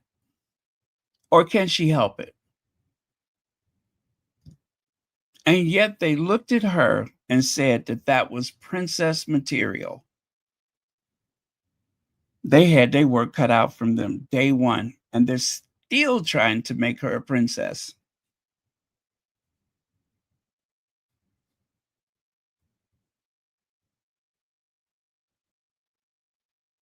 Yep, they're still trying to make her this graceful, elegant princess. Well, good luck with that. I tell you what, I wouldn't want to arm wrestle with her. I wouldn't want to arm wrestle because she looked like she could snatch your arm off and then beat you across the head with it.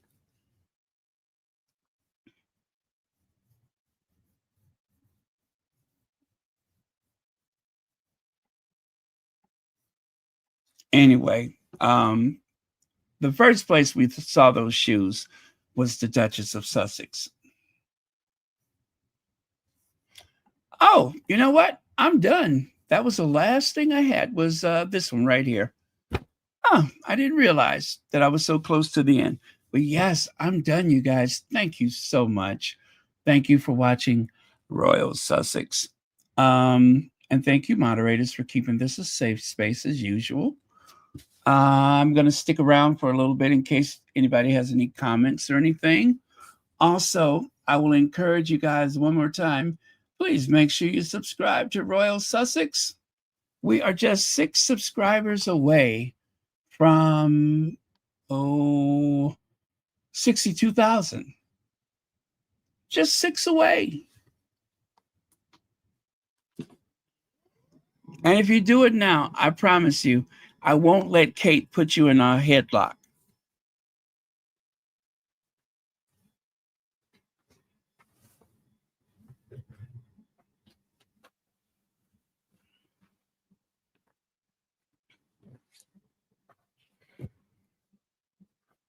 Okay, good night, everyone. Thank you. Good night. Thank you very much for coming. It has been a pleasure.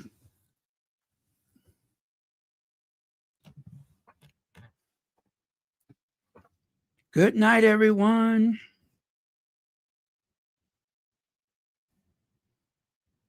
Hello, everyone. How are you doing? Hope you are doing well. Welcome to Facts and Two Cents. This is Petal. You know what? Facts and 2 cents just popped up. I think I'm going to pop over there. Do you guys want the link? Petal of Facts and 2 cents literally just popped up.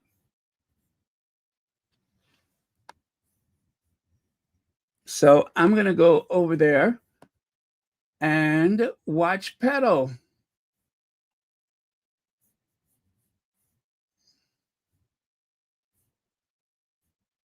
Okay, there's one viewer over there with Petal. I know I'm not the only one. I'm going to make sure I like it too. Okay, let me grab that for you. There we go. Facts and 2 cents.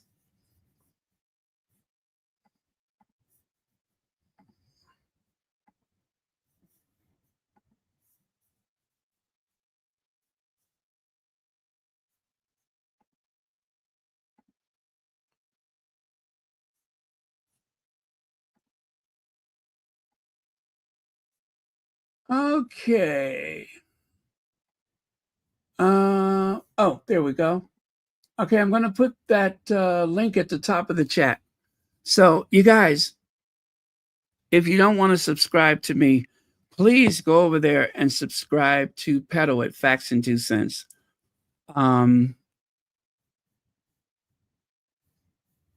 There's the link at the top of the chat. Make sure you go over there and like Petal at Facts and 2 cents. Make sure you subscribe.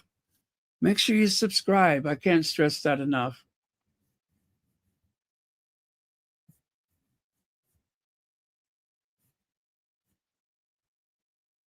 Oh, it looks like she's, how long is this?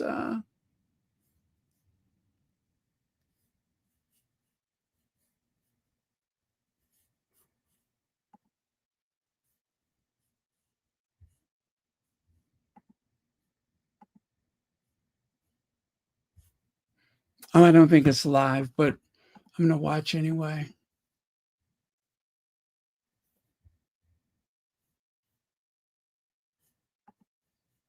Happy tax return deadline day. I hope they give us an extension. I'm not ready.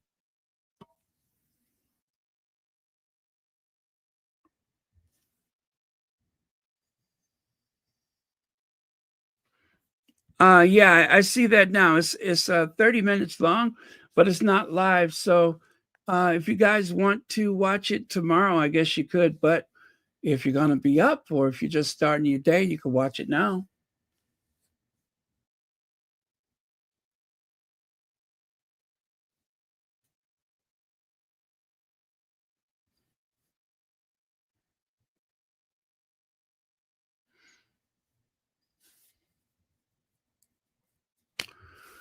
Oh, you guys, the Lady Sussex was not on Sunday.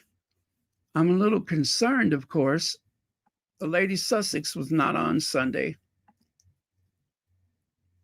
And not just concerned, worried. So I hope everything is okay. But just as a caution, you guys, please keep the Lady Sussex in your prayers.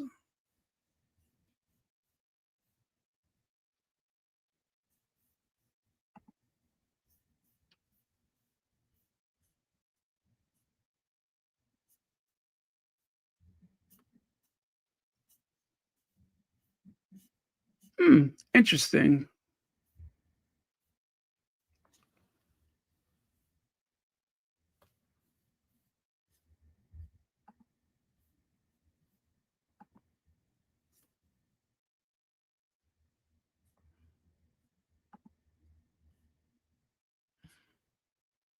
Oh, I see she posted a message.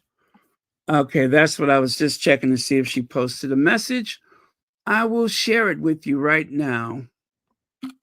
Give me just a second. I will share it with you.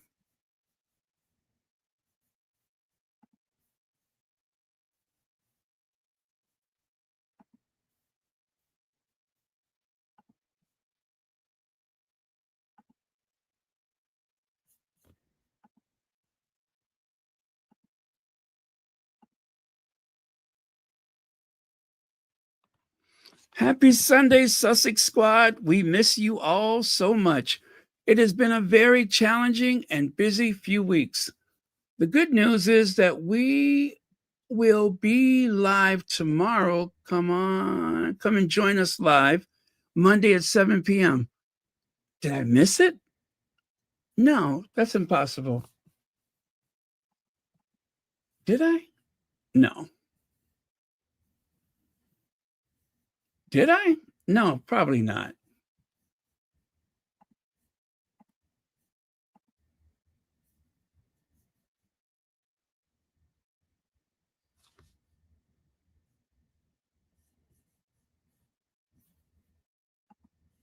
At least I don't think so.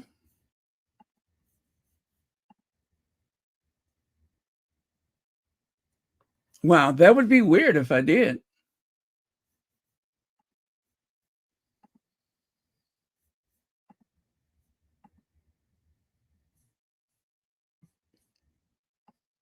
I can't catch no man hanging around at the discotheque, 'cause I believe in a boogie. Well, got my fingers crossed, jumping up and down in my seat.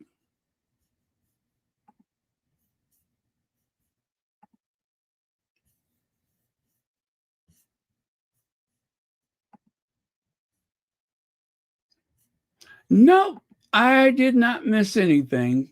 I don't think they came on. Well, gosh, I hope they come on tomorrow then.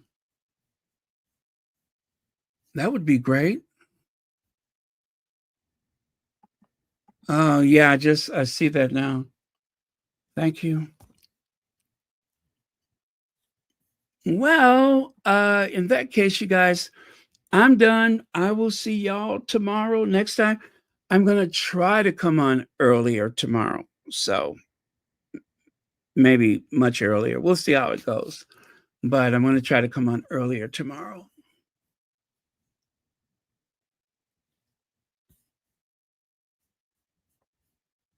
Yes, please hit that like button.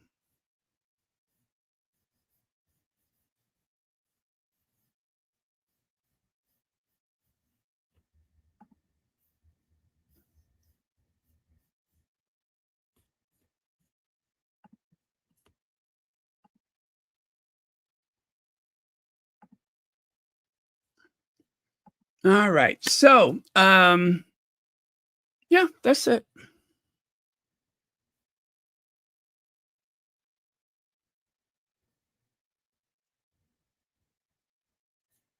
Oh, I wanted to make the cookies today, but the recipe says um, unsalted butter. I mean, what would happen if you use the salted butter? Is that a problem? I mean, I guess I'll do the unsalted. And that's the only ingredient, right? It's just the butter.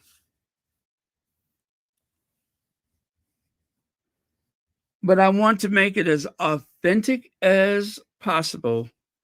Also, I bought some Nutella so that I can have that with my crepes.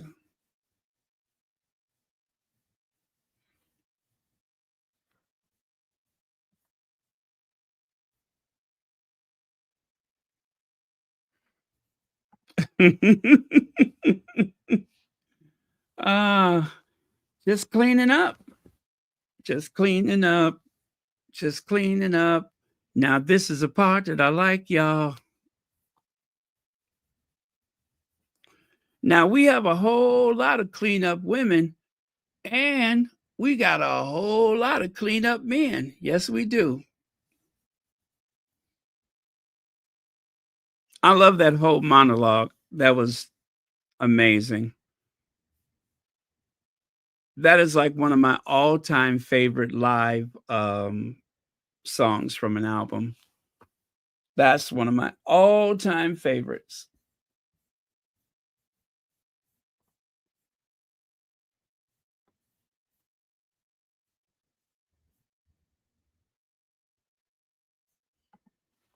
Oh, it will be too salty because there is salt in it. Okay.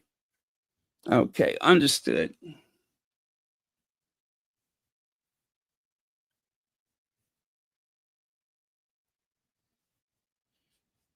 Well, I better do it the right way then.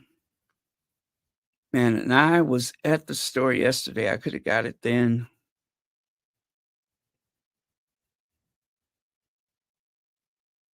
But that's okay. I'll do it the right way.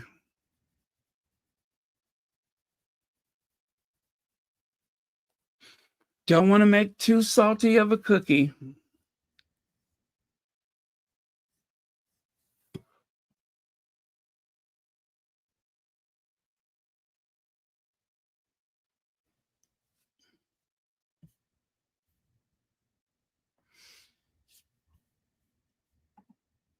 All right.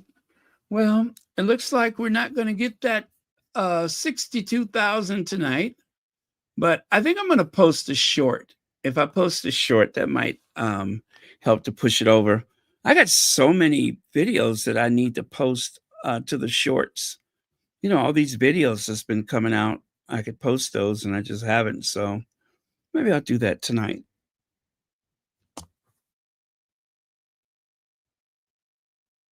Oh, but you guys, my eye is just fine. It is there's no tenderness at all. There's no swelling. All these decades, I've never had a sty before, ever. I had my first sty yesterday. Like in the middle of the day, all of a sudden, my eye was so irritated. I felt a pressure. I'm like, what is that?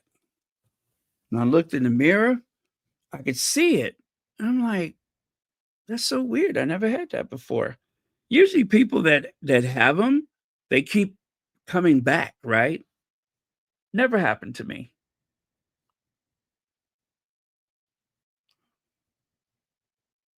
And then someone told me, they said, you're not supposed to mess with it. Well, too late now. I mean, I could see it. So I just took a clean paper towel and I just kind of, brushed at it until it drained. And then I put a warm compress on it and that seemed to be okay.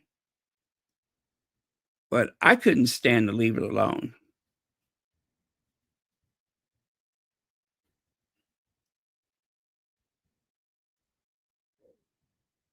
But I was surprised that that worked. I was relieved that it worked, but a little surprised. But I just kept, like rubbing the paper towel and the friction broke it so that it drained.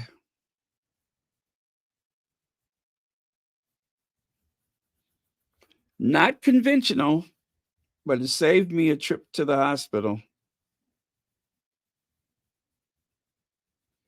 to the ER.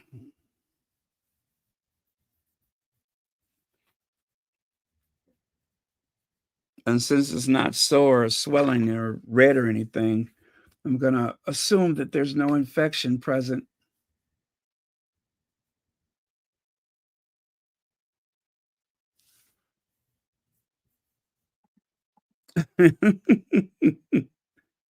His hands has been stretched for so long that even the skin is like loose.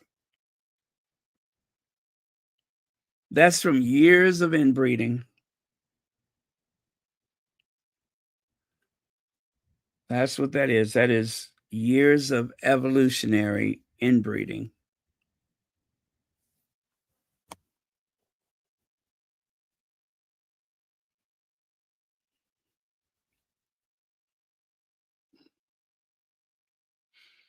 Well, I guess other than that, you guys, I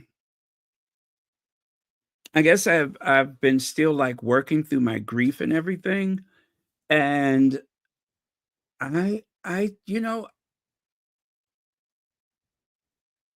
think outwardly to most people that know me, I don't appear to be any different, but I know that I had some trouble sleeping.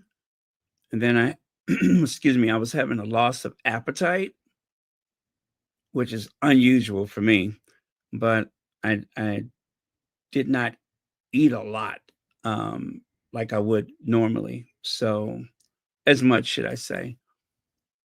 But now at this point, I'm definitely sleeping better. And I think spending time with family was very helpful.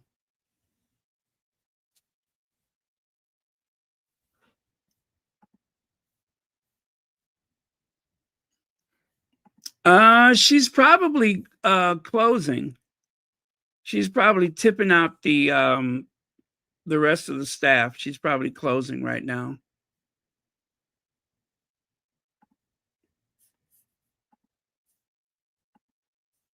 Yeah, I would say she's probably closing.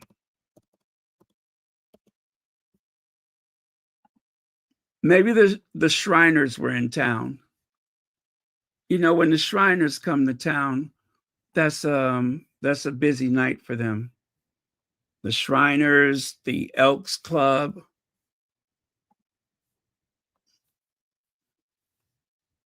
And plus, if the bouncers, if the bouncer doesn't show up, she usually does that herself. So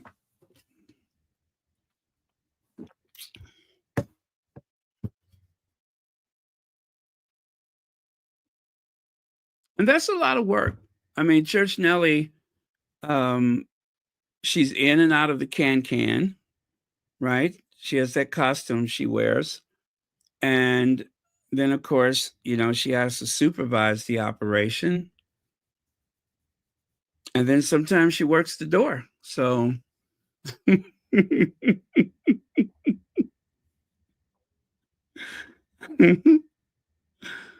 she takes reservations, order the supplies, brews the moonshine. She's a busy lady.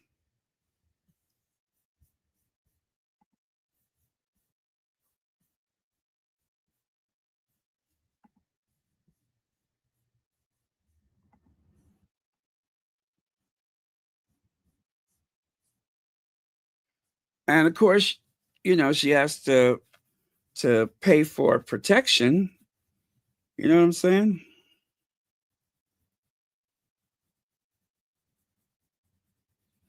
She's got dues to pay.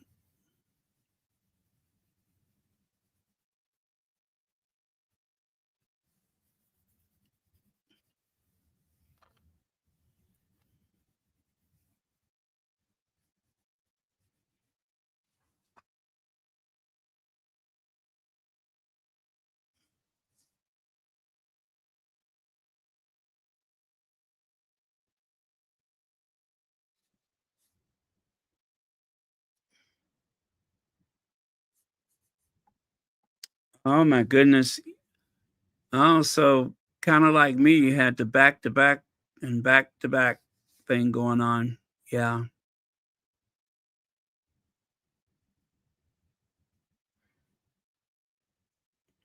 Yeah, that is very tough. That is very tough.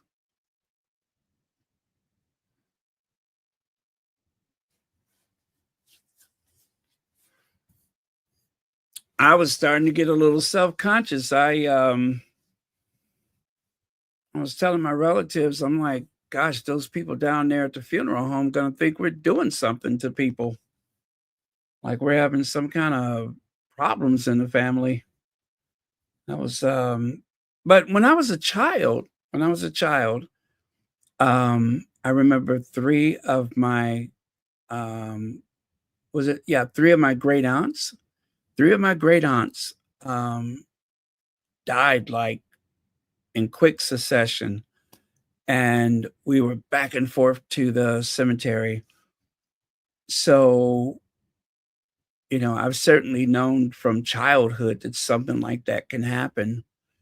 Um, but I didn't think I would experience that again. And least of all, um, people so close to me. But that is definitely part of life. It is part of the cycle of life, the circle of life.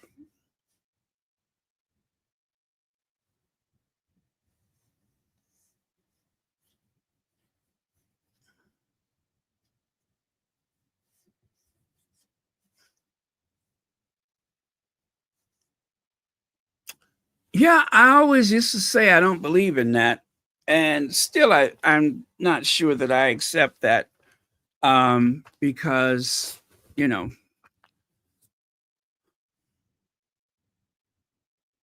life is so much more random than that. But, I guess it could be true.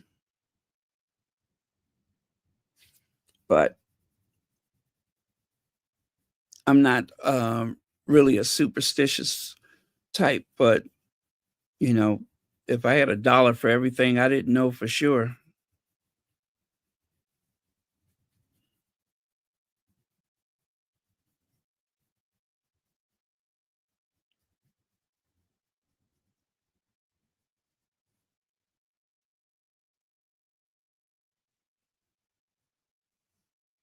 Well, I guess the best advice is some of the oldest advice, and that is we just have to take it day by day. And that is the truth. We have to just take it day by day. Start each day anew. Oh, Megan just posted something. Let me see.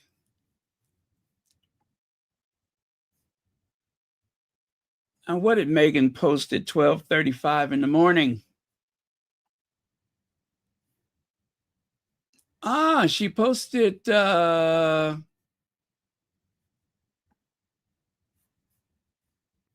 I see who's the next oh gosh, what did I just do there? Hold on a second. Do you guys want me to share the post? I can share it.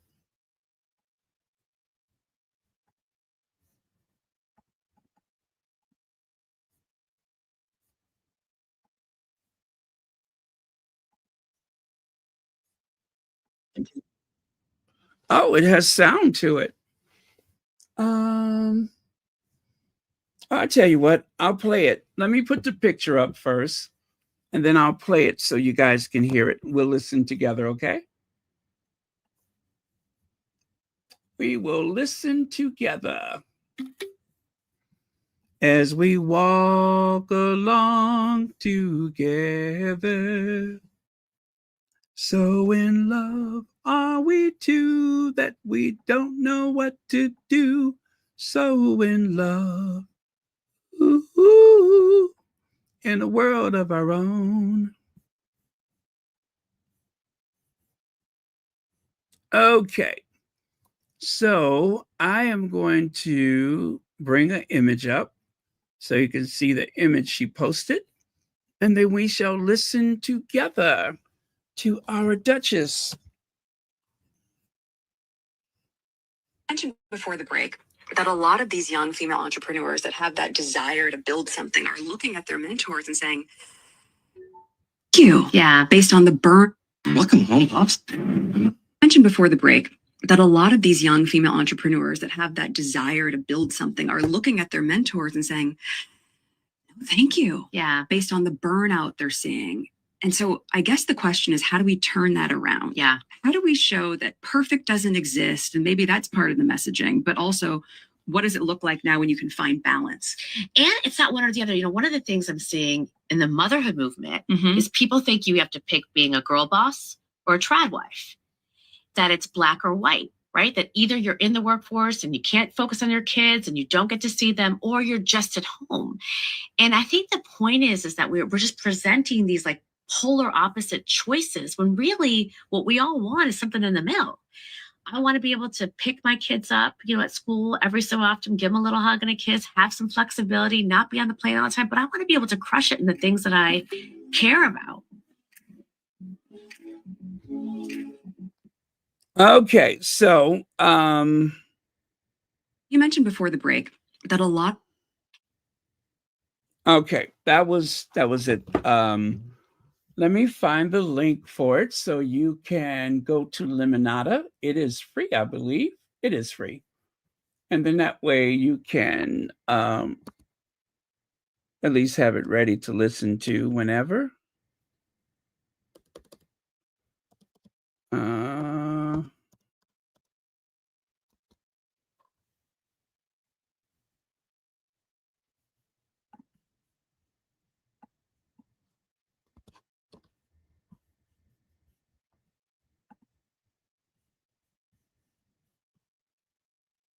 Okay.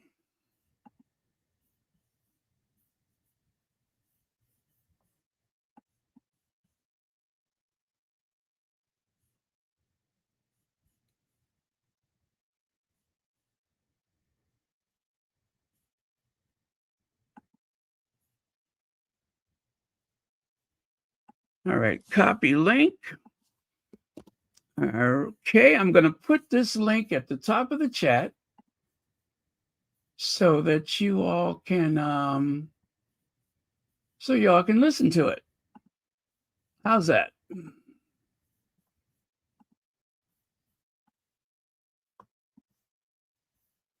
The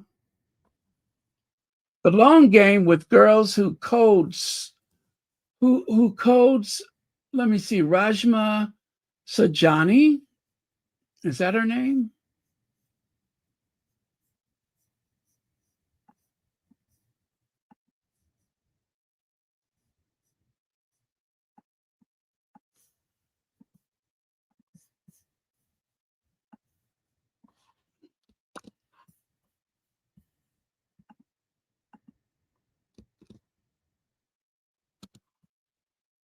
All right, there's your link. Now I'm going to pin it to the top of the chat.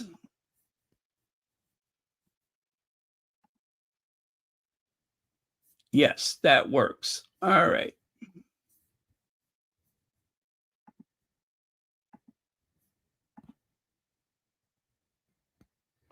And it is 41 minutes long, 41 minutes and a few seconds long.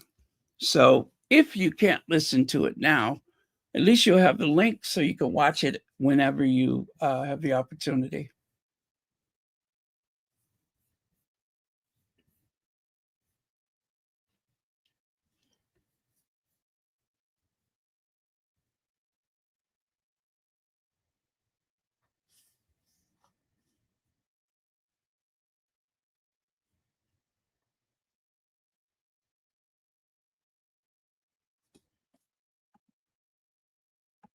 Oh my goodness. Okay. That's what we talked about in the members only, right? So January, February, and March. Yeah, that's let me see. It was my aunt in October, and then my sister in November, and then my cousin. I'm trying to remember if that was before or after. It was the new year. It was the new year. And I didn't even know she was sick. And that was my aunt's daughter. I mean, I knew she had health problems, but I didn't know that she was at that point. So, and I'm actually glad my aunt did not have to experience that. She knew that her daughter was sick, but I don't think she knew the full extent of it. I think they kept that from her.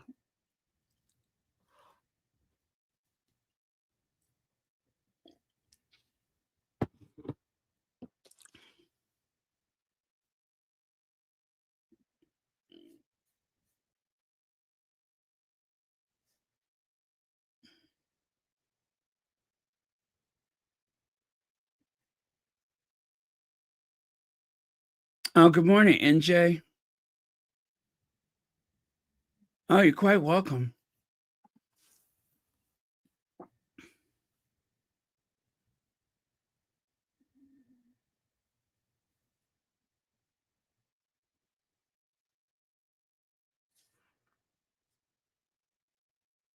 Oh, okay.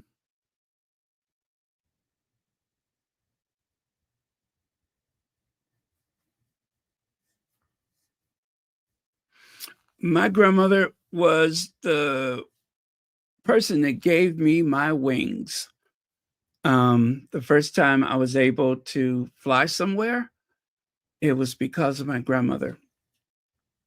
She had took us to Disney World. So we went to Orlando. And then the second time that I flew was because of my grandmother. She took us to Disneyland. And we stayed in Anaheim. And so every time I travel, I can never get on a plane and not think of my grandmother. That always takes me right back to my grandmother.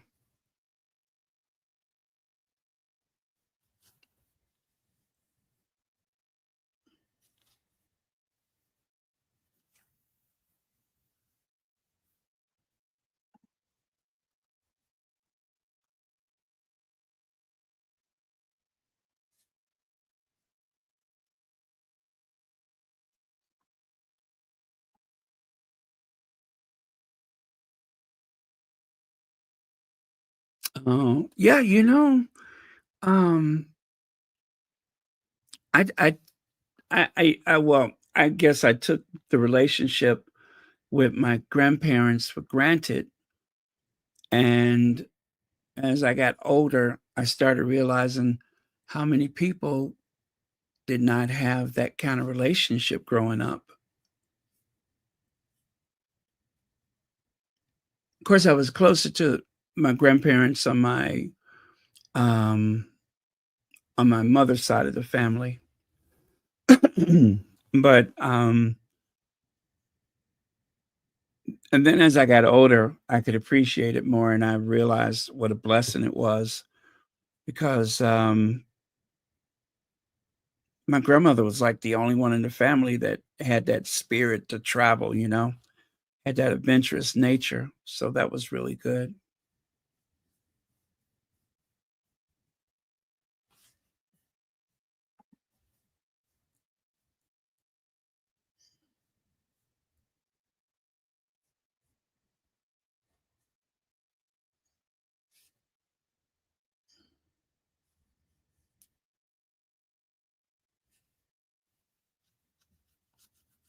Okay.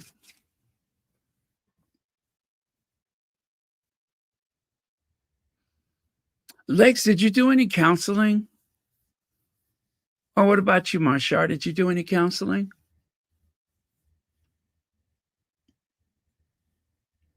I wanted to, but I didn't know if I don't know. I didn't try hard enough. And I'm not going to pretend like I don't need it or that it's a bad idea, but I just haven't been able to make that work.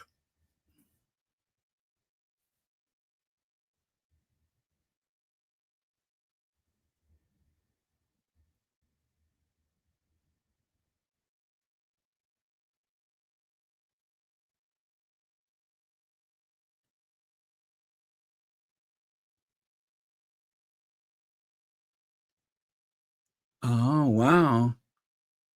Well, thank you for sharing that, Isby.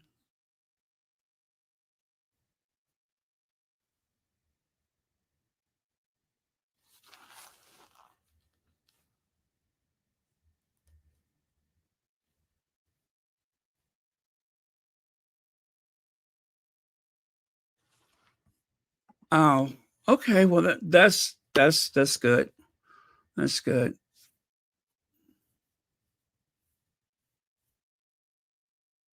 Yeah, at least you have someone to talk to, and praying definitely does a lot. Definitely does a lot.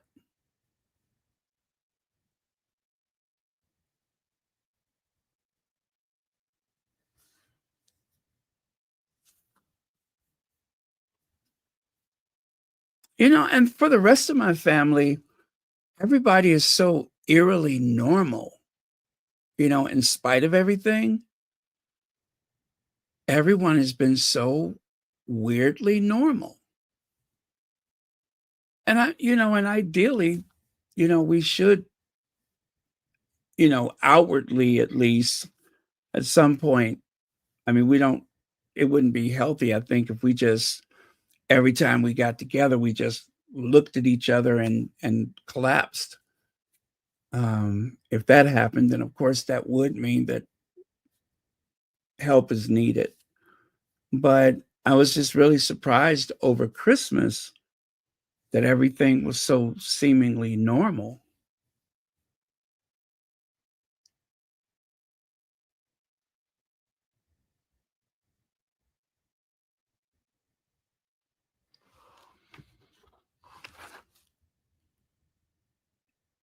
But now I can't remember. I don't know if my cousin passed before or after the new year. But I think that one thing that I'm very glad is that I don't remember the dates when people have died. And I'm so glad for that because I would hate for that dread of, oh, this is the day, this is the day. I usually cannot remember the days. And I'm glad for that. I'd rather not know. I know some people would rather remember. I'd rather not.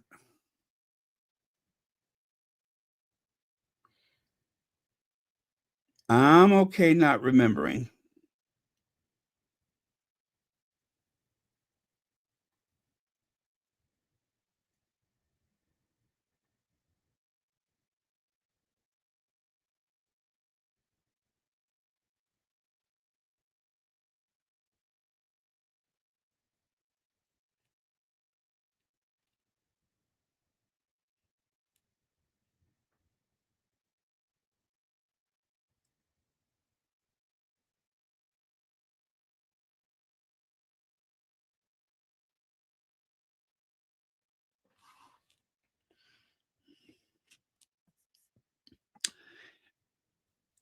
I had an experience like that.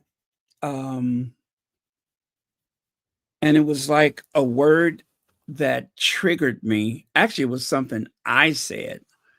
And when I thought about it, I was talking to someone on the phone and they said, "What are you going to do this weekend?" And I was like, "Well, I'm going to, go and spend some time with so and so." And then I thought about it. I'm like, "Wait a minute."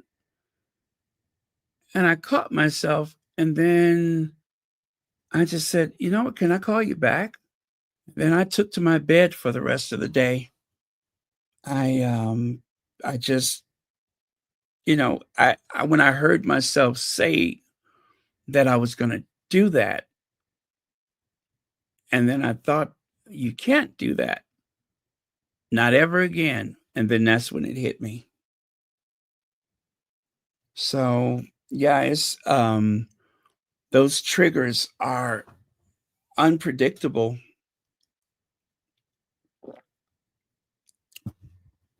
Those kind of triggers are unpredictable. Sometimes it could be a simple word or a phrase and then it's off to the races after that. Or in my case, it is time to take to my bed.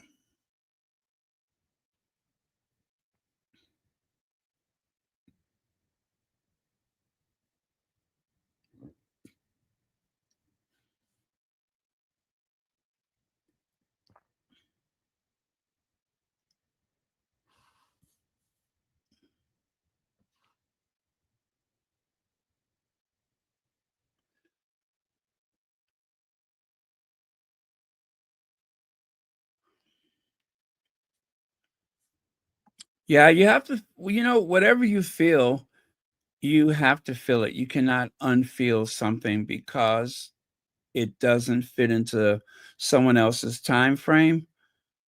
Grief does not work like that. Grief has a timing of its own.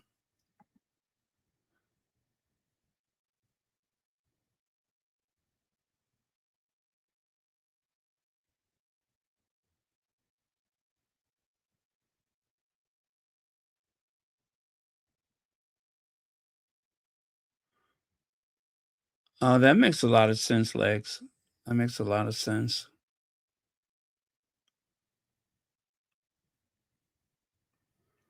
I think the only normalcy that I am interested in is I don't want the um Okay. I remember one time that I had lost a relative under some very mysterious circumstances, but the police said it was an accident. So, okay, it was an accident. And it was, I think we discussed this before. It was one of those things that was on the news, and the phone kept ringing, and everybody wants to be a detective.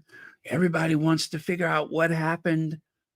And at this point, I've had my time off from work, and now I'm ready to go back to work. And then one day, somebody who I was not very fond of at work, just the usual asshole. Not a bad person, just always rubbed me the wrong way. Um, they said, "Did they ever find out what happened to so and so?" And oh my God, I'm like, I think I had some kind of robotic response, almost like it was pre-programmed, and I guess it was, just to shut it down as fast as possible. But for certain, I don't like to keep going over the same details over and over and over again, especially to satisfy someone's morbid curiosity. And because of that, I am very disciplined. There are some questions I do not ask. If somebody wants to tell me, fine. But I do not ask, especially the people that are directly affected.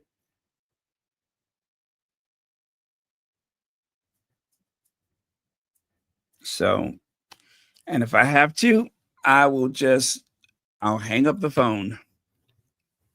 But that I cannot do. I don't want to go over the details again and again and again.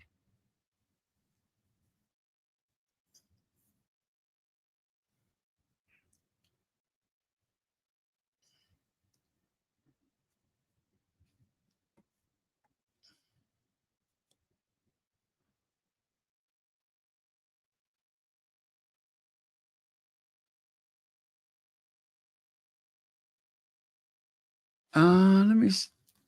I'm sorry. Well, let me read that again.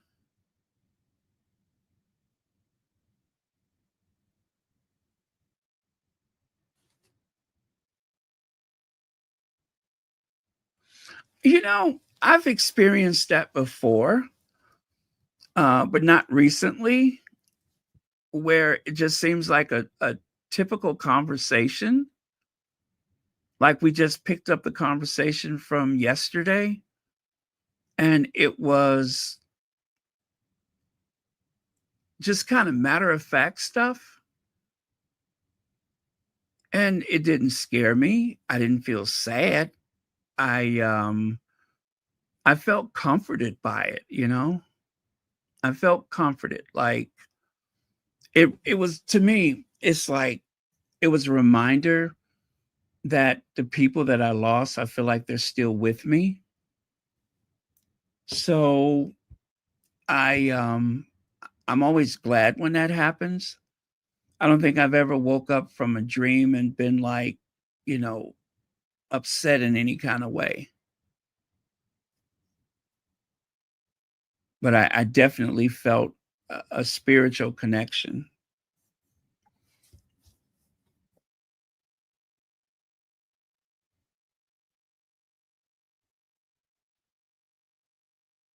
Uh,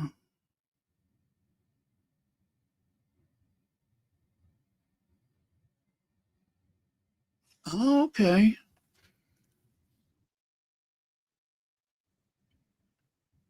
Well, I've always had this experience with dreams that if I don't talk about it as soon as I wake up, over time, the details begin to fade. So I will say, if that is important to you, try to write it down or something as soon as you wake up, because I think over time, at least for me, I know that whatever was in the dream starts to fade.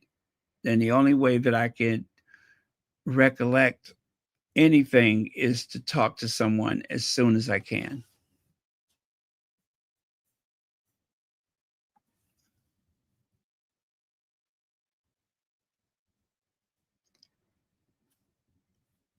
Uh,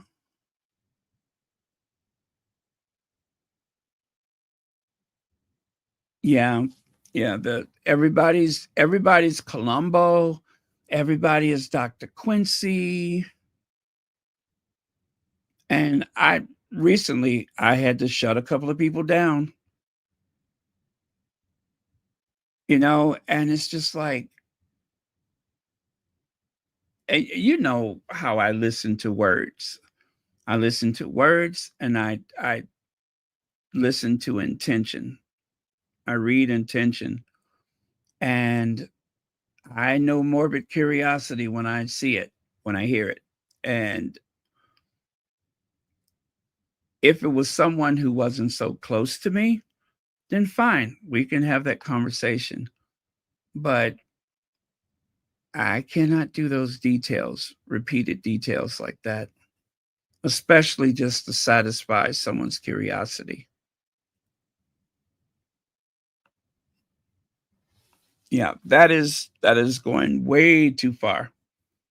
And then let's say we used to work together, right? We worked together, and let me see, when I left the company, it was back in the 1990s, right? And since then, maybe we've spoke a handful of times, and we've seen each other about as many times. So you see my social media and you're like, oh my goodness, what happened? And immediately I shut it down. I'm like, nope, nope, nope, nope, nope, nope. I say, I can't have this conversation right now. Click. That was my response. We're not close enough for that. We are just not close enough for that. You're someone that I only know, but for the fact that we worked together and we stayed friends afterwards, but we're not close friends. So, no, I had to shut that down. It's bad enough that I go over it in my head constantly, but to have to put on this pantomime for someone, especially like that, I cannot do it. So, um, and if you need to talk to someone, I don't want to discourage anybody from speaking to people and, getting help. That is not my point. But for me personally, um, that is what I had to do. But, sometimes you need to talk now. But I'm just very selective. I'm a Scorpio. I'm very selective anyway. Scorpios are very moody and mysterious, and I'm no different from a typical Scorpio. Some things I just rather keep to myself.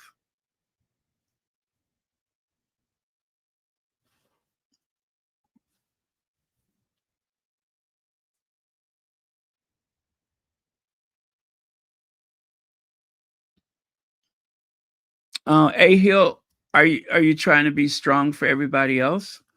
Is that why it's difficult to grieve? Because you're trying to like be present for everyone else?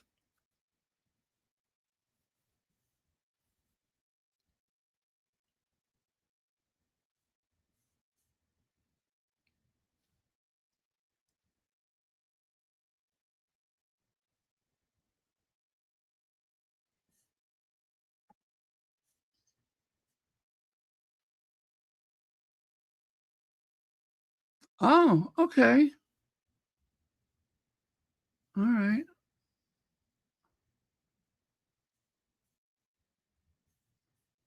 Yeah. Well, I like that. I like that's why I say, um, when I have those dreams and it just seems like we're having a conversation or we're driving in a car or something like that, I take comfort from that because I feel that presence. I feel that familiar presence again. And so far, it hasn't ever been, something negative that I felt from it. Um I didn't feel rattled or shaken because of it. I just felt comfort. I felt love. I felt connection as though nothing had ever happened. As though they're still like there.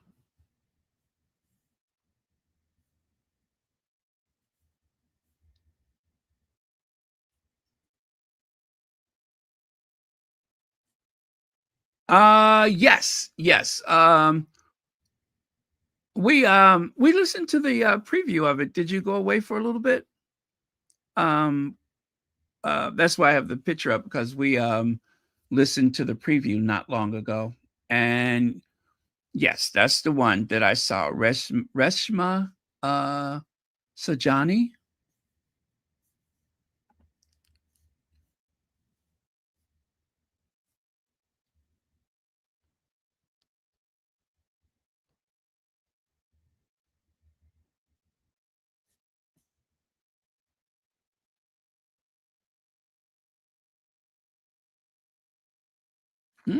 That's interesting.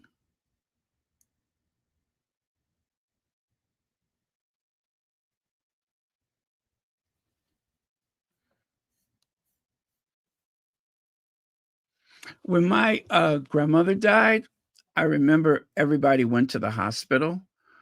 And oh my God, how old was I? I think I was still in high school. And I remember how um,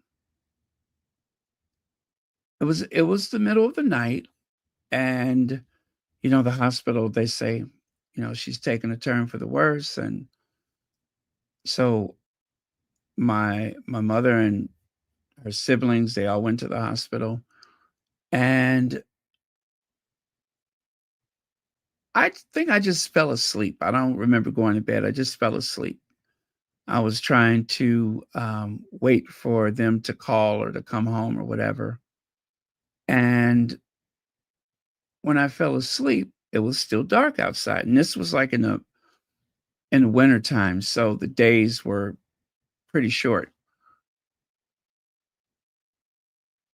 And even though I was in this very familiar space, right? Matter of fact, I had just to, I guess, to give myself some kind of comfort,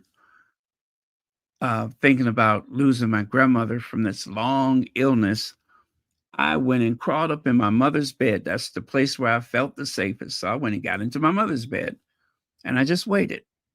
And I think I watched television probably. And then I fell asleep. I just fell asleep. And when I woke up, the sun was so bright. That dry, um, like January sun, where it's like not at the height it is in the or it's not at the level it would be in the summer. It's that winter level where it like shines through the window brighter or something. I don't know how to describe it. But at first I jumped. It scared me. I'm like, when I woke up and I'm looking around and then I realized I'm like, oh yeah. Because I was like wondering, why am I here instead of in my own bed? And I felt like that was my grandmother saying to me that it's going to be okay. That bright sun was my grandmother saying it's okay. And after that, all of that anxiety I had throughout the night, it just disappeared. It just disappeared. In an instance, I felt like I was okay. So that's an experience that I remember from my grandmother passing, was just that I felt like she had came by to tell me, don't worry about it. It's going to be okay. Everything's going to be okay.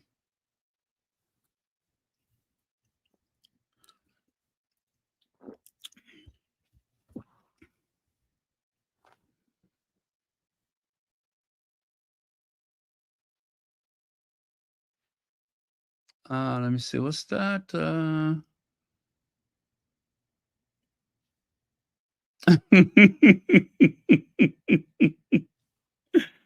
Oh, wow. Libra and Scorpio combination. I've had a few of those experiences in my life. Libra and Scorpio combinations.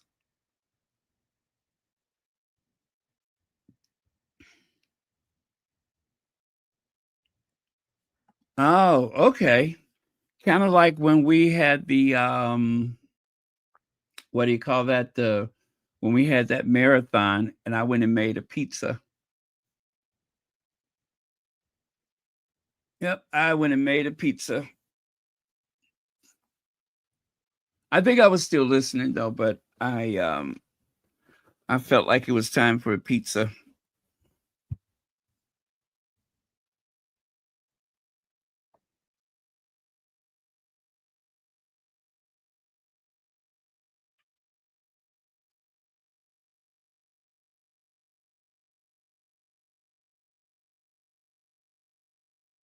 Oh, let's see.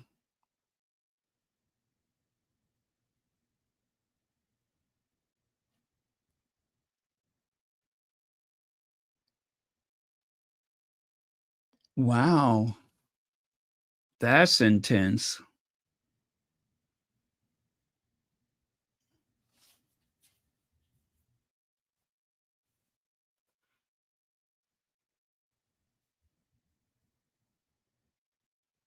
Oh, that's very interesting.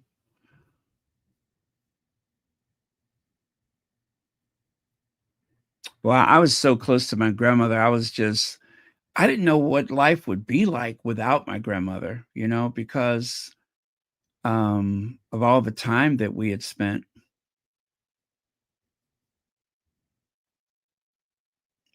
Me and my cousins, all the time we spent with my grandmother. The lady who used to iron the bed so that it'd be warm enough for us to sleep whenever we spent the night.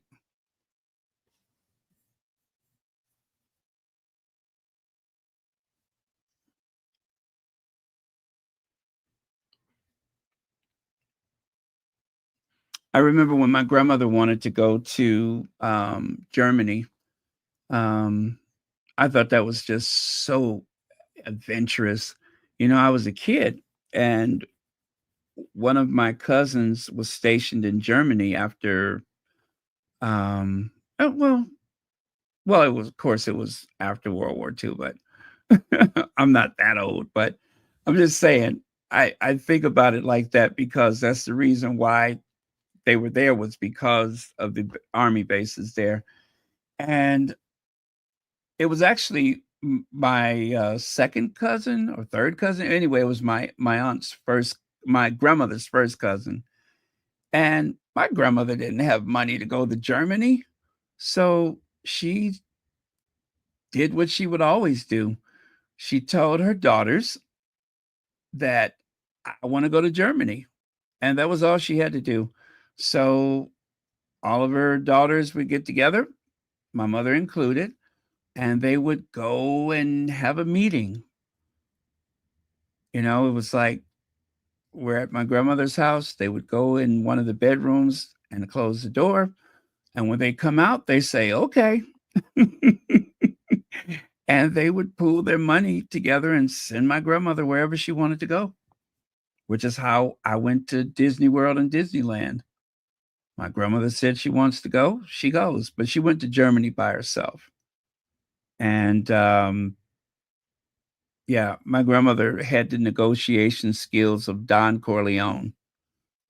Yeah, she was very subtle, but direct about what she wanted.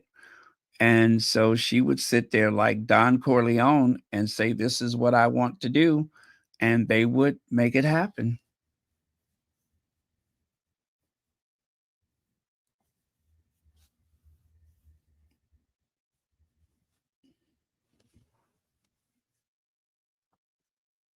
Let me see.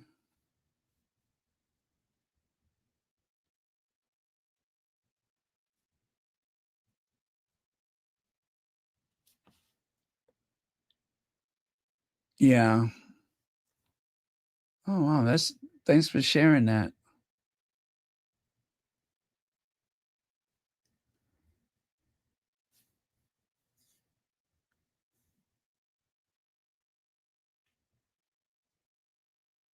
Yeah.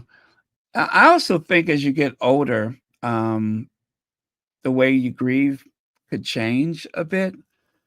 Um, Sometimes it depends, because I think it always makes a difference if something happens like suddenly, or if you lose someone after a illness, because you get a chance to prepare yourself. And there's a big difference in having a chance to try to prepare yourself and just suddenly getting some bad news.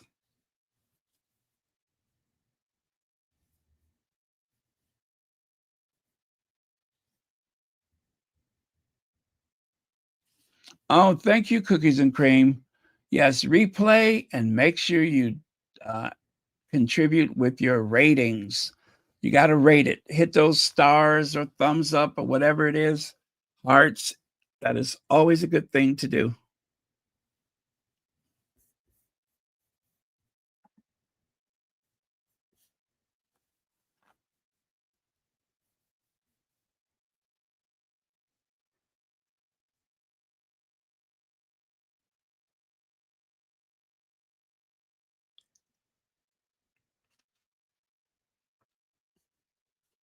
Wow, Pullman.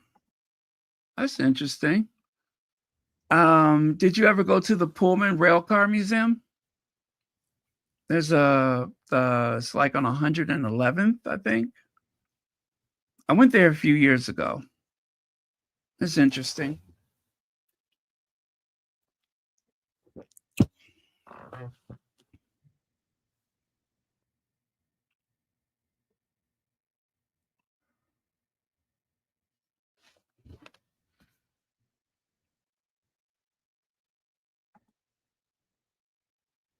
Okay.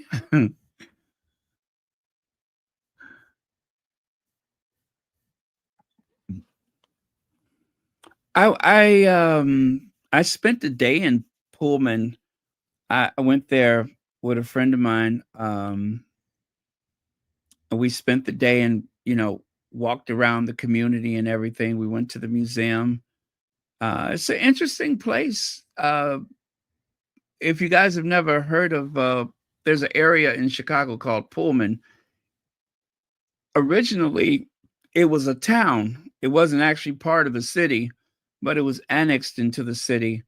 But what was his name? George Pullman, famous for the Pullman rail cars. He actually built a town for his workers and his managers and such. And all of the houses were constructed at his, request. He hired the architects, he paid for it and everything. And there was no drinking allowed in that town. There was a marketplace. There was a church, a Presbyterian church, I think. Um, there was a hotel called the Florence, which was named for his daughter, Florence Pullman. And anyway, eventually there was some lawsuits because this utopian idea that he had about creating the perfect town seemed unconstitutional, they said. And so I think they had to relinquish ownership or control of it or something like that. And yeah, so that was the end of the, town that he had envisioned.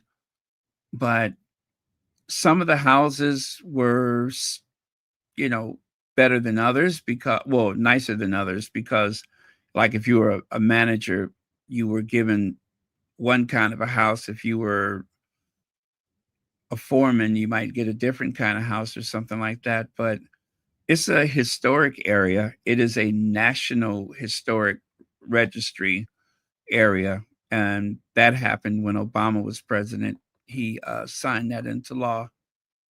So I think they get federal funding to maintain it. But people live there. It's not a museum. People live there. But it's such an interesting area. So if you get a chance to Google Pullman, Chicago, and you can see this town that was dreamed up by the industrialist George Pullman.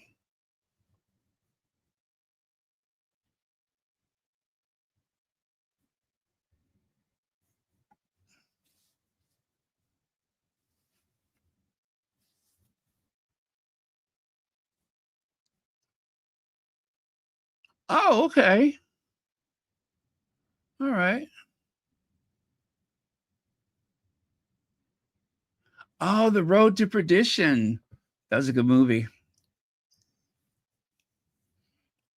Yeah, I didn't know that they used Pullman for that. It is perfect for it, though.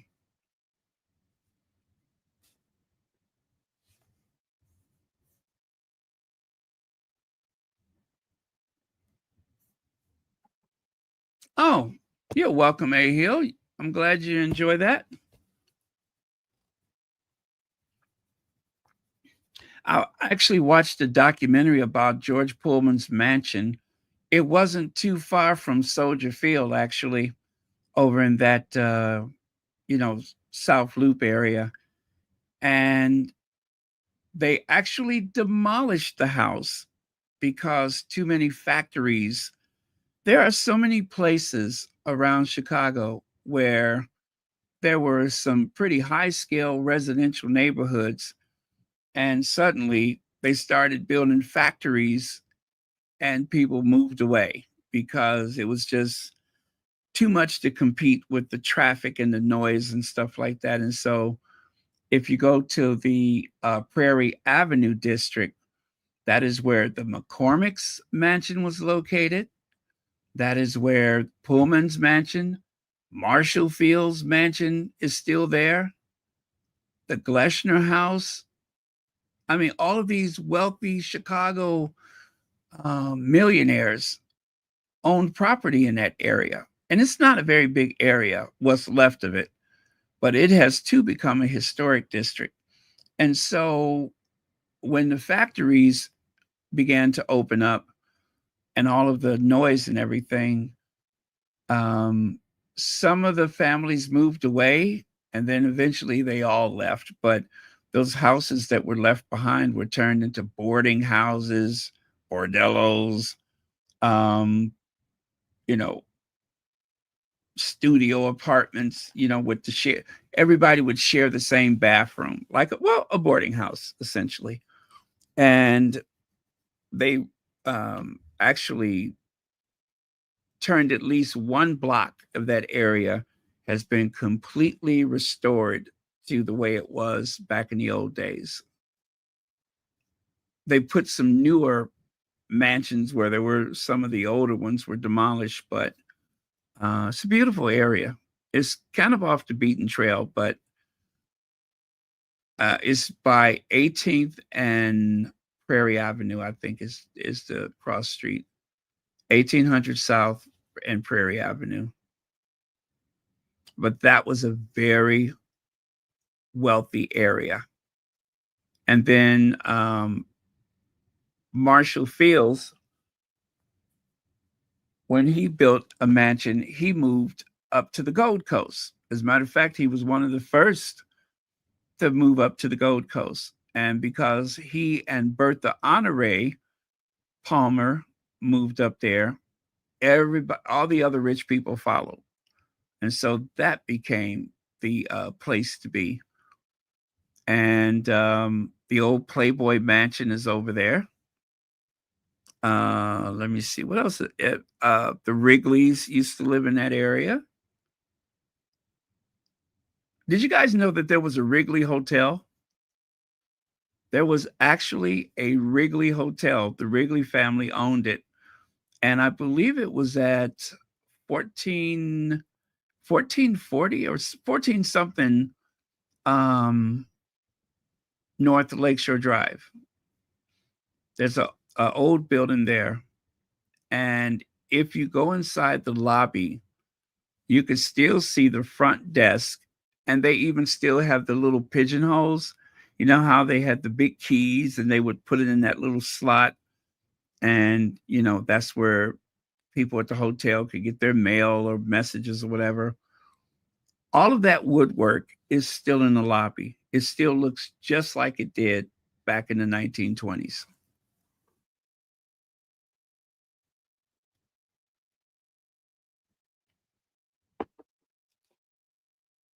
But now it's studio apartments, and there's also, you know, 1 and 2 bedroom apartments there. But that would be a very cool place to live.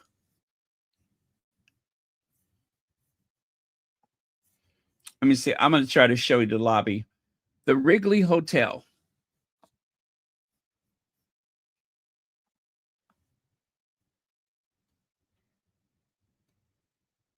Oh, you know what? There's a new Wrigley Hotel. So I got to make sure I get that right. I guess they did open up one by the Wrigley Field, but this one was an older place. Let me see, Lakeshore Drive.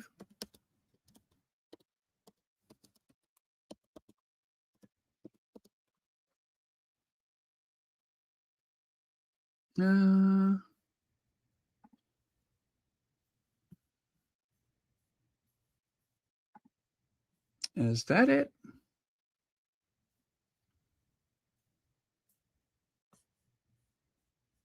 Oh, you know, now that I think of it, it wasn't too far from the Wrigley building. Okay, the Wrigley Hotel. I'm going to say 1400.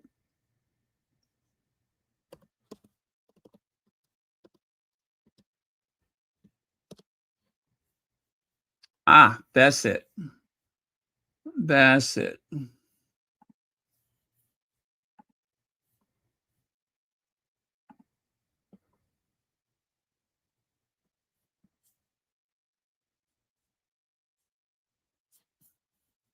And I want a picture of the lobby.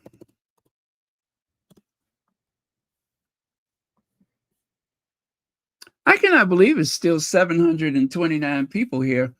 I thought I would have bored you all to death by now.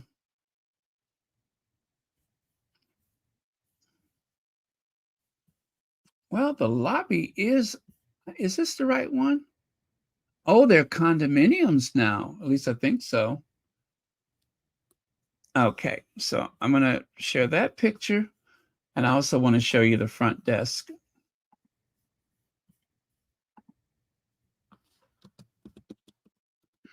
If I can find a good picture of it.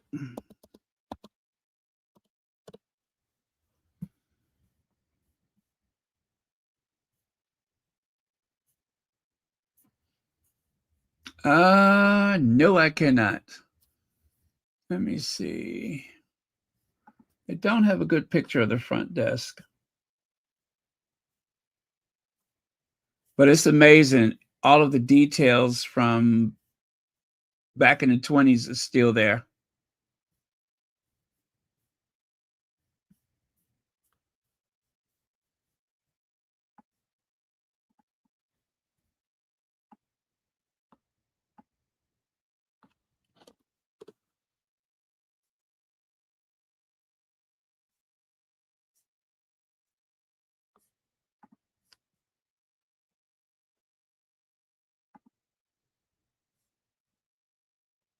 Maybe if I go to their website, I can find it.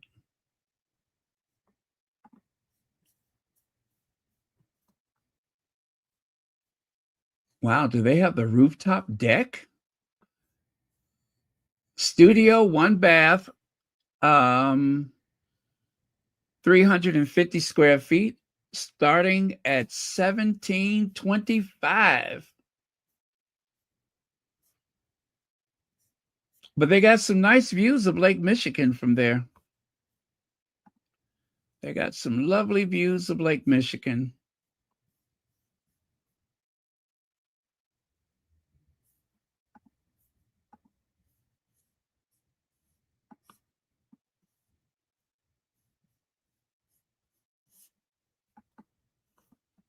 You know, oh, and they got a rooftop deck. Shut the front door. They got a rooftop deck.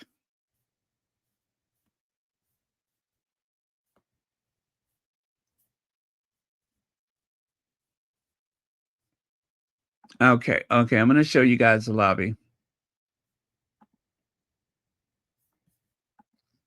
Unfortunately, I could not find a good photo of the front desk. But look at that. That is definitely from the 1920s. And so much of the character remains. I want to say the front desk is to the right. I don't think it's straight ahead. I think you go straight ahead and then to the right. But I'm telling you, it looks just like it did back in the 20s.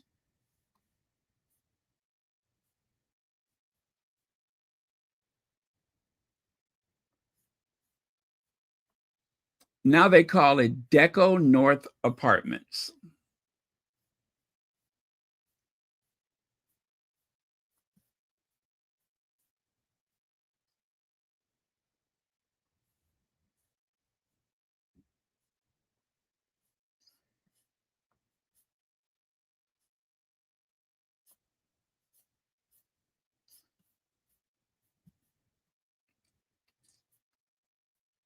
But yeah, very cool building.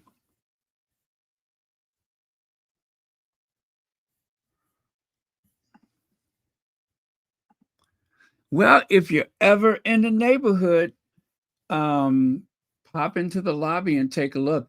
Have you ever been inside of the Palmer House? The Palmer House is got that amazing lobby.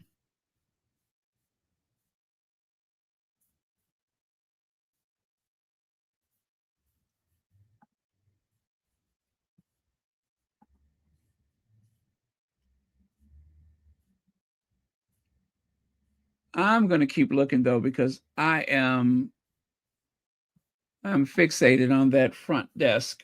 I think that is just one of the coolest things. And that is if it's even still there. It's been years since I went there.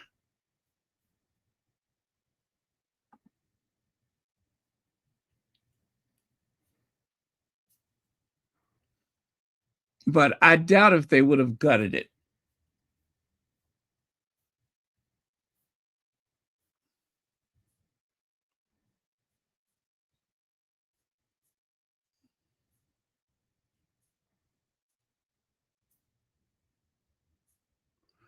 But you know, there was no camera phones back in those days, so I definitely didn't get a chance to take a picture.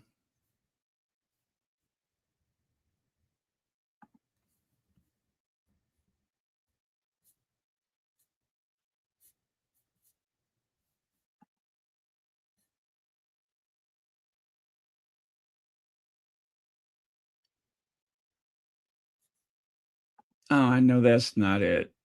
That could not be it.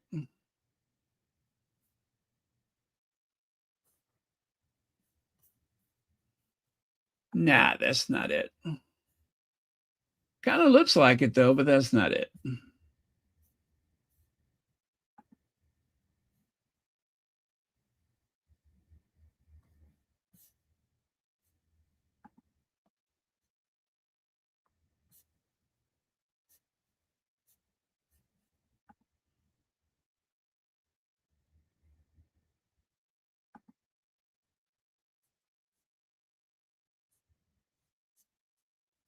Oh, that would be really cool if it was, but that's not it either.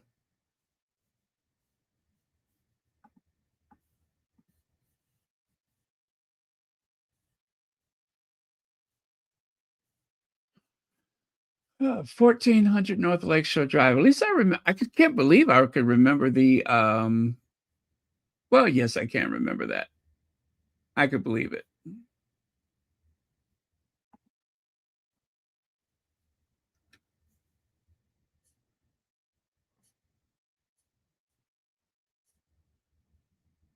Oh man, but that rooftop deck is out of sight.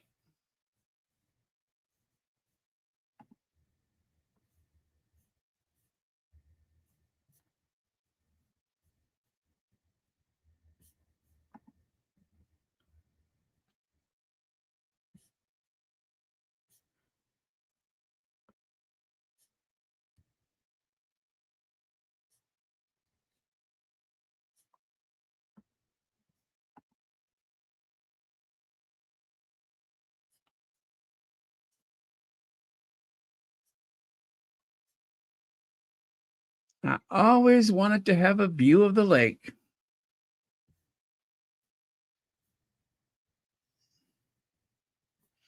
I mean, I've had a view before, but it involved craning your neck.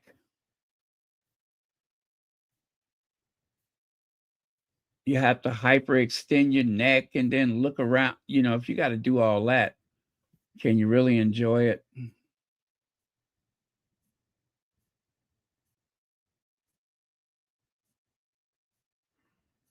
Oh, I think I'm onto something now. Let me see if this one works out. You know what? I'm kind of nervous though. I'm thinking it may not be there anymore, the old front desk, because I'm on their Instagram right now and I see a lot of stuff. I just don't see that. And I couldn't imagine they would neglect to photograph it.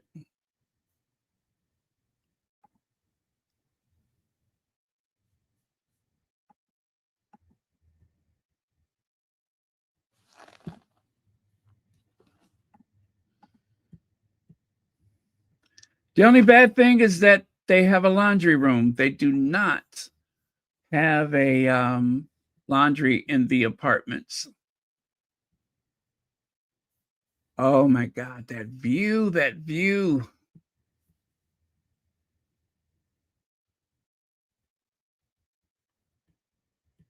But I bet you that place must have been really special back in the day. I mean, you go out, the lake is right there.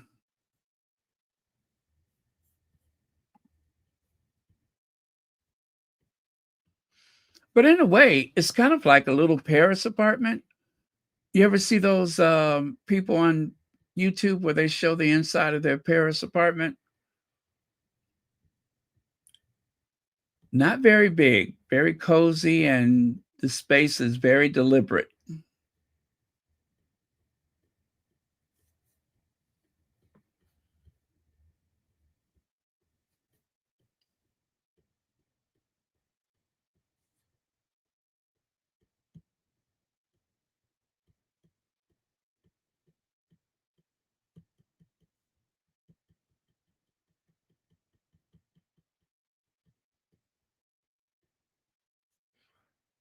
Yeah, okay, I give up.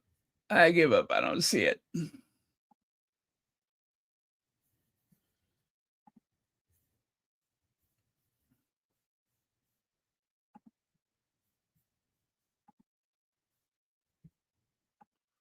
And then there was 720. But look at how big the lobby is. I know it's there. I just don't see it. I can't find it. So you know what I'm going to do? I am going to go down there and I'm going to take a picture. Not tonight, of course, but I'm going to go down there and take a picture. You know how obsessive I am.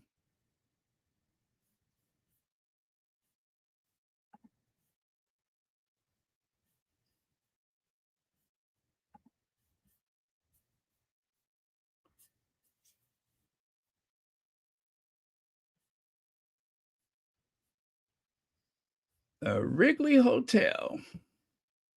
Now they call it Deco. I don't think that's a good name. It is Art Deco, but it's not a very strong Art Deco. But the mural on the ceiling is definitely Art Deco.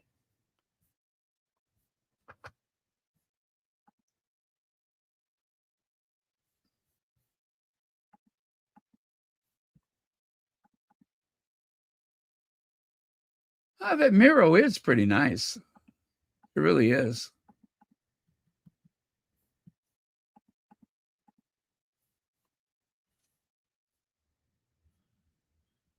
I don't know. I get the feeling that the front desk is gone, but it's got to be one there. I bet you this place has a doorman.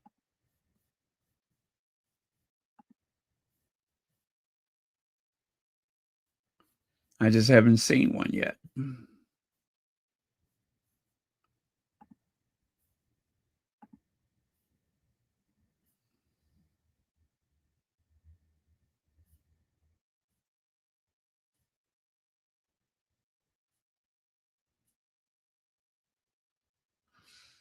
Wow. Special offer up to 1 month free on select units. Restrictions apply. You know what that restriction is, don't you? It's called a credit score. It's called a credit score.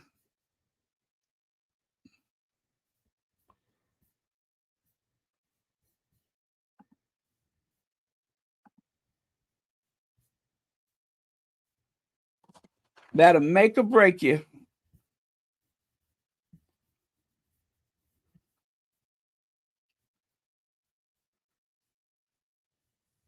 Oh man, I think it's gone. I think they gutted it. Gosh, I hope not. I hope it's like behind a wall and that they turned it into an office, but that was too special to ruin. I don't see it though. I think they gutted it. Oh wow, they got a mail room with all of the Amazon packages and stuff. That's convenient.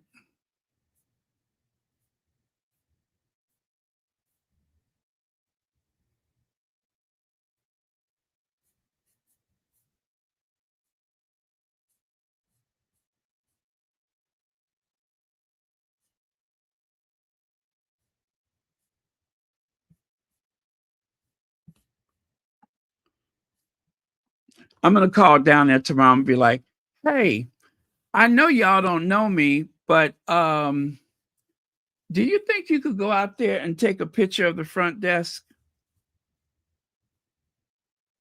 And they're gonna be like, and who are you? Royal Sussex.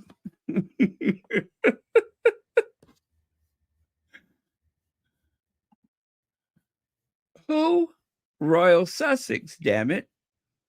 Now go on out there and take a picture of the front desk and make it lickety split. Do it.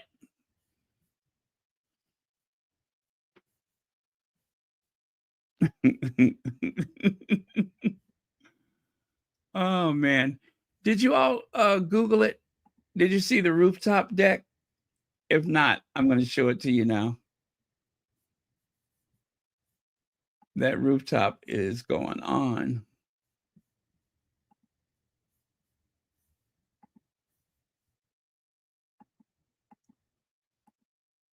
Oh, that's a tragedy. I think they took it away. That is a tragedy.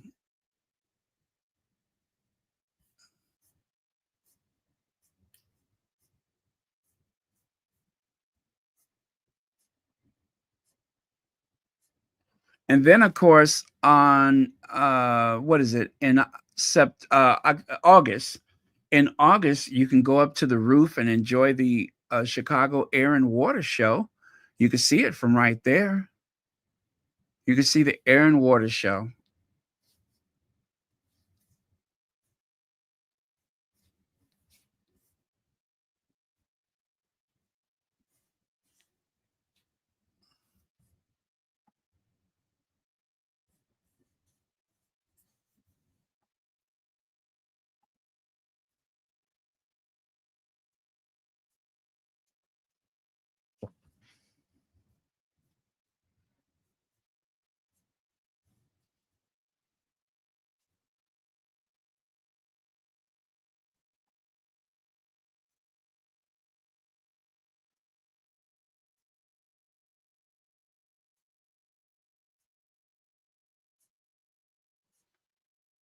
Oh, I'm sorry, you guys. I'm just sitting up here reading.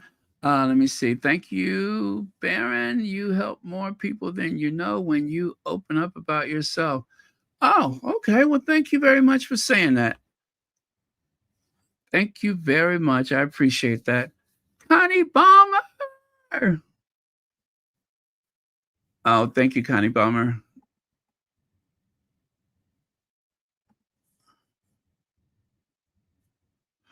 All right. Cheers. See y'all.